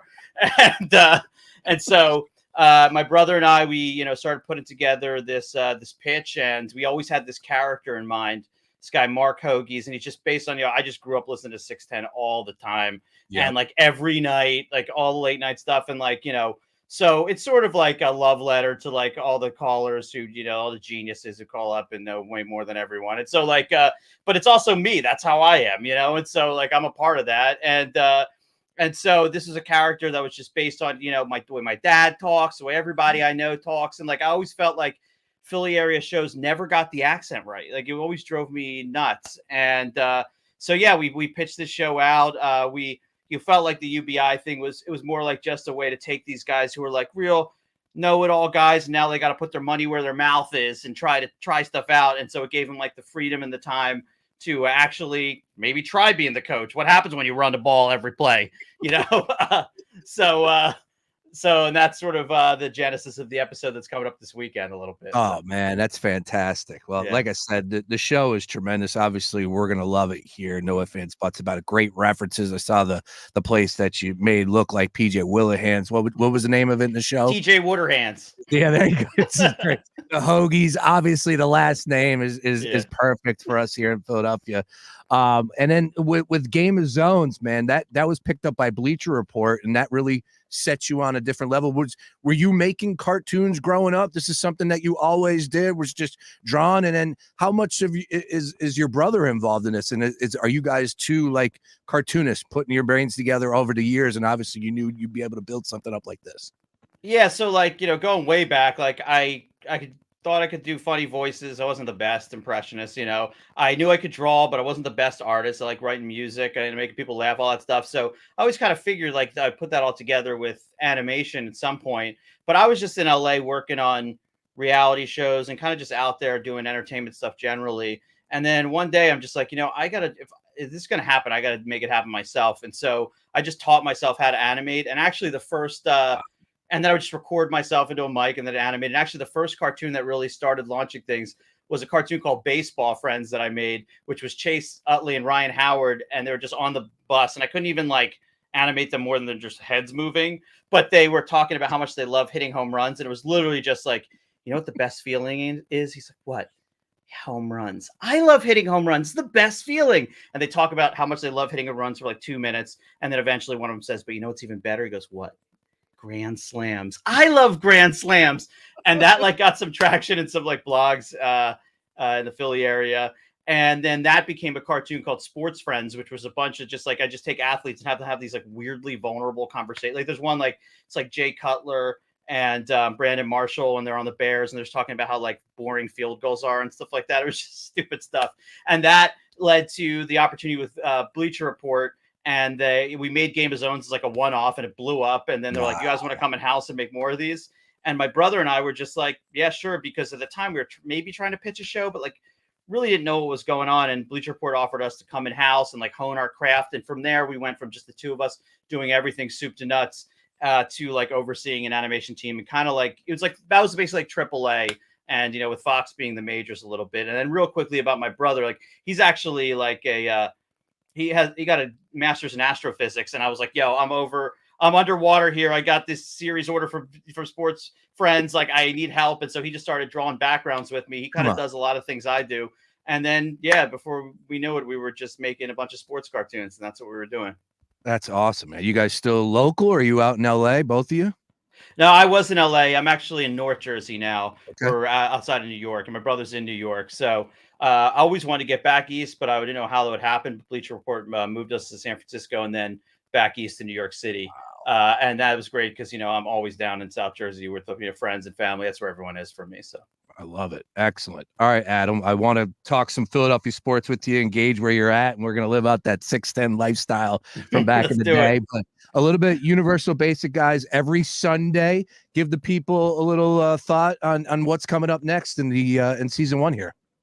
All right. Well, the next episode, I think, is airing right after the football game. And it happens to be the weekend of Eagles Giants, and it's about the Eagles Giants. And this one, without giving away too much, Mark buys a Super Bowl ring because Steve Del Vecchio, Tommy Pope's character, works for the Eagles. He works in the sales department. They gave out rings to all the sales guys, and Mark thinks that's a BS ring. So he's like, I'm going to get one myself, and thinks it's going to get him access to the VIP areas of the game.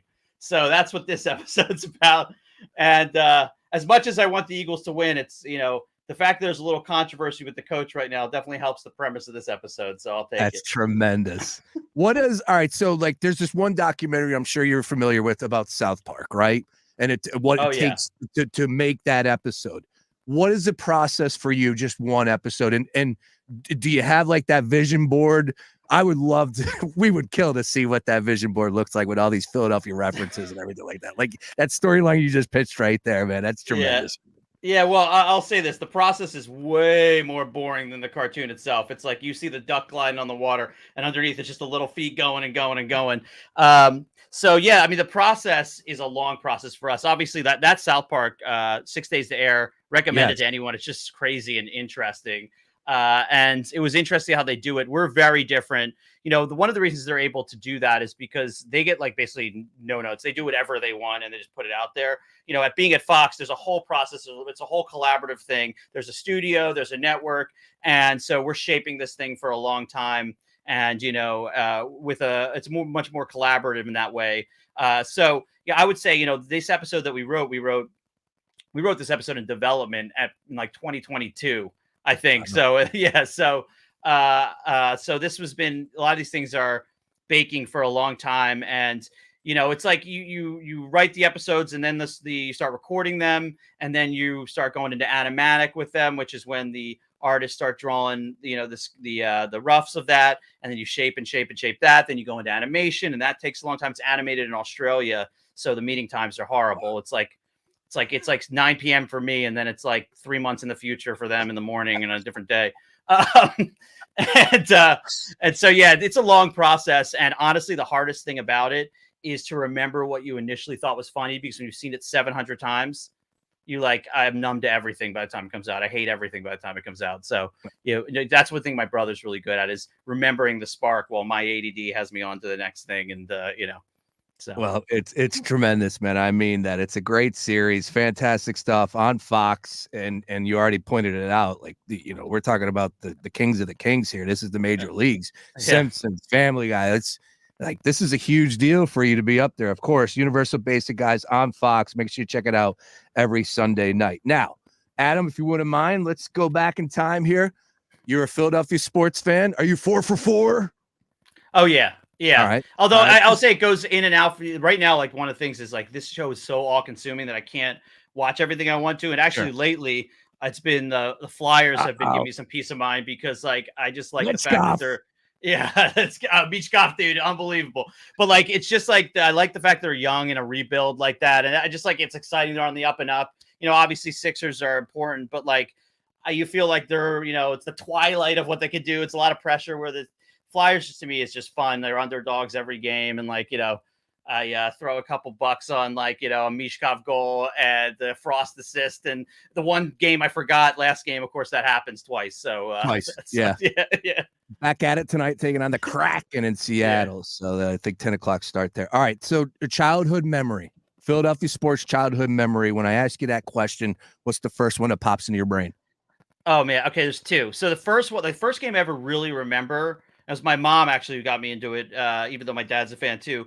It was sometime in the early 90s. I think it was the year the Giants ended up winning the Super Bowl, but it was like they were like undefeated 5-0 or something. They came in, Buddy Ryan defense, and the Eagles just punched them in the mouth. And it was so cool. And I just remember I'm like, oh, this is awesome. So that was like one of the first memories I have. Obviously winning the Super Bowl was great. I was in South Jersey watching that with family.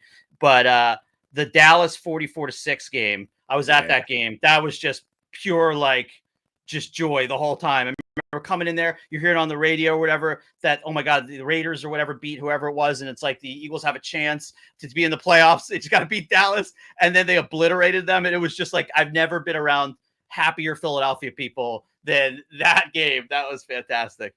Nothing better than our city when we're winning, that's for sure. Yeah. And even when we're winning, sometimes that's not good enough. Present day, here we are with the Birds. Yeah. All right, so over to the Eagles, of course. And, it's not the prettiest, but they did just beat the Cleveland Browns. What is your takeaway right now through 5 games into this season? I wasn't a Sirianni guy when he was hired. I wasn't a Sirianni guy in year 1, and then he shut me up. He took us to the Super Bowl, right? Yeah. So now I'm kind of like on the other side, like, give the guy an opportunity here. But he's barking at fans, and I just don't know what he actually does. Yeah. I don't know. I think this team could be playing a lot better, but there's still plenty of football to be played. Your thoughts on the 2024 Philadelphia Eagles, though? Yeah. So, I don't know. It feels like there's like always just like frustrating meat left on the bone every game. Like they got all this talent, and it's just like, I think, who was it? One of the linemen, it might have been someone said like they're like constipated on offense. Lane said it. Yeah. And I just feel like that is the feeling every time. And I just want to like take the controls and Madden and just do it. Or something. So, but I am worried about, I like Sirianni because I think he's a nice guy. I think he's a passionate guy. Like I love seeing him fighting with the refs and all that stuff. And I empathize with him. He goes up in these press conferences and he's like, so like corny, and he's like saying these word salads, and as someone who like is a word salad corny guy, I empathize with him because I would do the same thing up there. And so I can't hate him for that, but I am worried that he's so coordinator dependent, and I am not sure exactly what he does. And but I want to like him, and I like him as a guy. And I've always been a little bit more pro coach than I was always like, Andy Reid's amazing, and everyone, my friends hated him and stuff like that. So I'm like a coach guy for some reason. And so, we'll see what happens at the end of the season, but I think like, I want to give him a chance. The guy did take him to Super Bowl. He's a vibes coach. Okay. He's a vibes coach. He's got to have the vibes because I don't know. I guess he's X's and O's offense is something like that, but it's hard to tell, so he is strictly vibes. You're right about that. Yeah, and the word salad, you are so right. I used to have a soundboard. I got this one. Why is Kobayashi so good at eating hot dogs? I have that one. That's a good one. And of course, the one where he's ranting and raving about flowers and, you got to go ahead and nurture them and all that. And then all of a sudden, that's when they went on the run. So that's what I said. Like anytime I've been critical of him, he shut me up. So maybe that's going to happen here. A lot of football to be played. We'll see what happens. We're talking to Adam Malamut here. Make sure you follow Adam here. He's live on socials. Don't let him kid you, all right? I don't know if he's active on Twitter or anything along those lines, but Mutsack, Mutsack, diehard Philadelphia fan. Let's talk about the Sixers, a team that you know very well. The process. Are we cursed? Do you think like, I don't know. I don't know if you believe in that sort of deal, but like, did the basketball gods hate us? Yesterday, you had McCain go down with some injury. All of a sudden, it's like compared to he got into a car accident. Yeah. Paul George gets hurt, buckles his knee. Embiid's missing time. The season hasn't even started. You go out, the list goes on and on over the years. Like, I feel like we make up injuries as we go. Are we cursed? What's the deal with the Sixers, man? We might need to do a deep dive into what we did to piss off the sports gods on that one. But I mean, it's the risk of like, a team that's again, like the twilight of what they're doing. And, Daryl Morey's giving him he's doing everything he can. But like, when you're surrounding him with when you got Paul George, like in these older guys, the risk is like injuries and Embiid, like he's scared me since day one. He's not, I love Embiid, but he's hard to watch because every time he falls to the floor so awkwardly in that body, it's like an unpleasant experience. You're cringing and wincing through every game. And I don't know. I love Embiid. He's one of the most amazing players. And we're very lucky to have him personality wise and everything like that. But he just gets tight in the playoffs. And like, I always find myself needing like that guy, that's just like that unfazed, smaller guy, like who can just like, not necessarily Kobe, but just has that mentality of like, I'm unfazed by this. Like it's that, like, to use the cliche, it's like that dog in him guy, and I just felt like, Maxey has that a little bit, but he's like a really nice guy. And I don't know, I guess Steph Curry's a nice guy and he's got the dog in him. So I don't know, but yeah, I just, they just got to put it together. And every time it just feels like we get to the playoffs and you can feel the tightness. Like you just feel it. And I don't know enough to know why that happens, but I'm just going to go with your explanation. Sports God's curse. I think that's probably a good explanation. It bumped into another thought that I was having a conversation last week. I forget where it came from, but it's the same old song and dance. Whether or not we are somewhat of a negative liability to these fans. And it was definitely based off the Phillies, to the teams from the fans' perspective. Do you think we are a little rough on these teams? And at the end of the day, is it a negative or a positive? Does it really hurt the team? Because my point was, I just don't assume if you are a professional athlete that you're on social media, like, there's nothing to gain. Like, you think Jalen Hurts looks at Twitter? You think Jalen Hurts checking his DMs and what's being said about me? I don't think he is. But then everyone said, it's a generational thing. I'm a little older, and that these younger guys absolutely are active on social media. I don't know. I just don't think that we have, in the grand scheme of things, that much of an effect on the day-to-day play. Like, when they step out in the field, they're not thinking about what they're saying on social media. Where do you stand on that conversation? I mean, honestly, if anything, I think it probably bonds the team. It's probably good for team chemistry that they feel like the fans are going to be hard on them, and they've got, so I don't know. If anything, probably like it's helpful because tightens up the clubhouse or whatever, possibly. But yeah, I don't know. I mean, I do kind of feel like the Trey Turner standing ovation did make a difference, and I feel like, when everyone's cheering and going, it's good. And, I don't know that necessarily the quick turn boos like are helpful, but like, I also feel like it's not a big deal. That's part of the deal when you're in sports. I'm sure these guys are checking stuff on social media, but I will say this is incredibly boring take, but like, having been in the complex situation of making a cartoon and all the factors that go into it, and then you put out an episode that took you like a year and it went through a million different changes and this, that, and then people are like, this stinks. This is going to get canceled. This is like the most unfunny garbage I've ever seen. And so you get a little taste of what it's like to be inside a complex system. And then all the people on the outside who flatten that whole thing to like, run a ball, but for the cartoons, you know what I mean? Like, where's the jokes? So I get the equivalent of that with the cartoon a little bit. And so I think, I get why it's a little frustrating when like you're training every day, you're doing your best, but ultimately with baseball, it's like, you either hit the ball or you don't. There's not much of an explanation sometimes for that. And I'm sure there's plenty of people that were praising you. Great show. And it's like the one negative comment just itches you and gets you more than the 20 positives that were above it. Some reason. Yeah. That's the hell that any creative person lives in. I'm sure you feel that sometimes too. It's like, 100 people like the show and one guy's like, this guy's an idiot. And you're like, no, I'm not an idiot. Oh, and then you're like up at night and you're like, like one crazy guy think I'm an idiot. Show yelling about some guy on social media today. He was yelling at me about analytics. And I'm like, that guy's in my brain right now. Adam Malamut joining us, Universal Basic Guys co-creator, South Jersey's own. What high school did you go to, Adam, if you don't mind me asking? Cherry Hill East. Oh, nice. Okay. Yeah. Very cool. Very cool. Yeah. Hey, man, I can't thank you enough for stopping by. I definitely want to bother you down the road as we get a little bit more into these other sports. But I know you're up in North Jersey. That's great to have you on the East Coast. I was going to say, we got a couple future shows in Atlantic City. I was going to say, come on down the Expressway and join us. We're going to be at the Hard Rock, but you're up in North Jersey. Just, look, I know the Knicks. They got roads. They got roads. I can use them. I know the Knicks are fun, and I know the Yankees and Mets are doing big things right now. No, none of it. No, you're not even. I don't have time for that. No. If somebody hit you up and was like, "Yo, I got front row seats for a Knicks Pistons game," are you going? I would go to a Knicks Sixers game, but no, I mean, I'll go to a game, but like, I'm not gonna. There's nothing rubs off on me that makes me root for the teams. I lived in Boston. It just made me hate Boston more. I lived in LA, maybe hate LA teams more. and now back here, and I just they're all idiots. So is anybody comparable to us as far as sports fans are concerned? Was Boston? Yeah, I'd say Boston. It's just with an even more annoying accent. But the thing is, like Boston, when I got there, it was like 2000. I got there in 2001 for school, and it was still Red Sox suck zone. Then the first time in there, the first couple months of there, Patriots win the Super Bowl, and then they just kept winning and winning. Is so insufferable. Just the gifts the gods of sports were giving them, while I just sat there like an idiot. And so it just made me hate Boston more. That's all. I love it.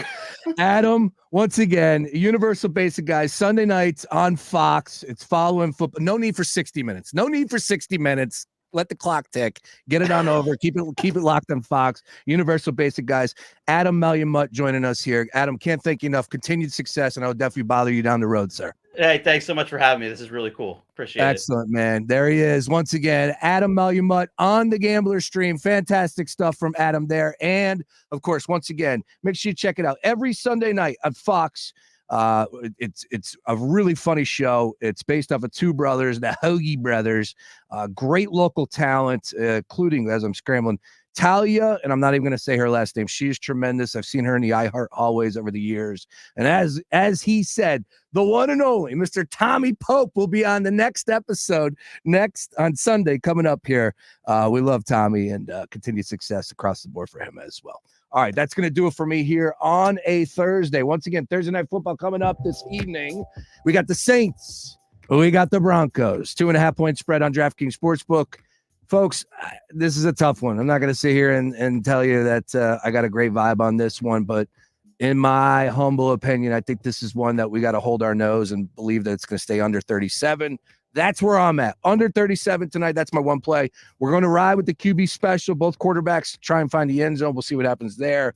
But nothing crazy tonight as far as college and NFL. Flyers, 10 p.m. Make sure you stay up for the Kraken and the Flyers. Mitch Goff Mania. Let's go. I'll be back tomorrow, Friday, Football Friday Daily Ticket right here on The Gambler, 3 p.m. Everybody, good luck on your plays. Talk to you.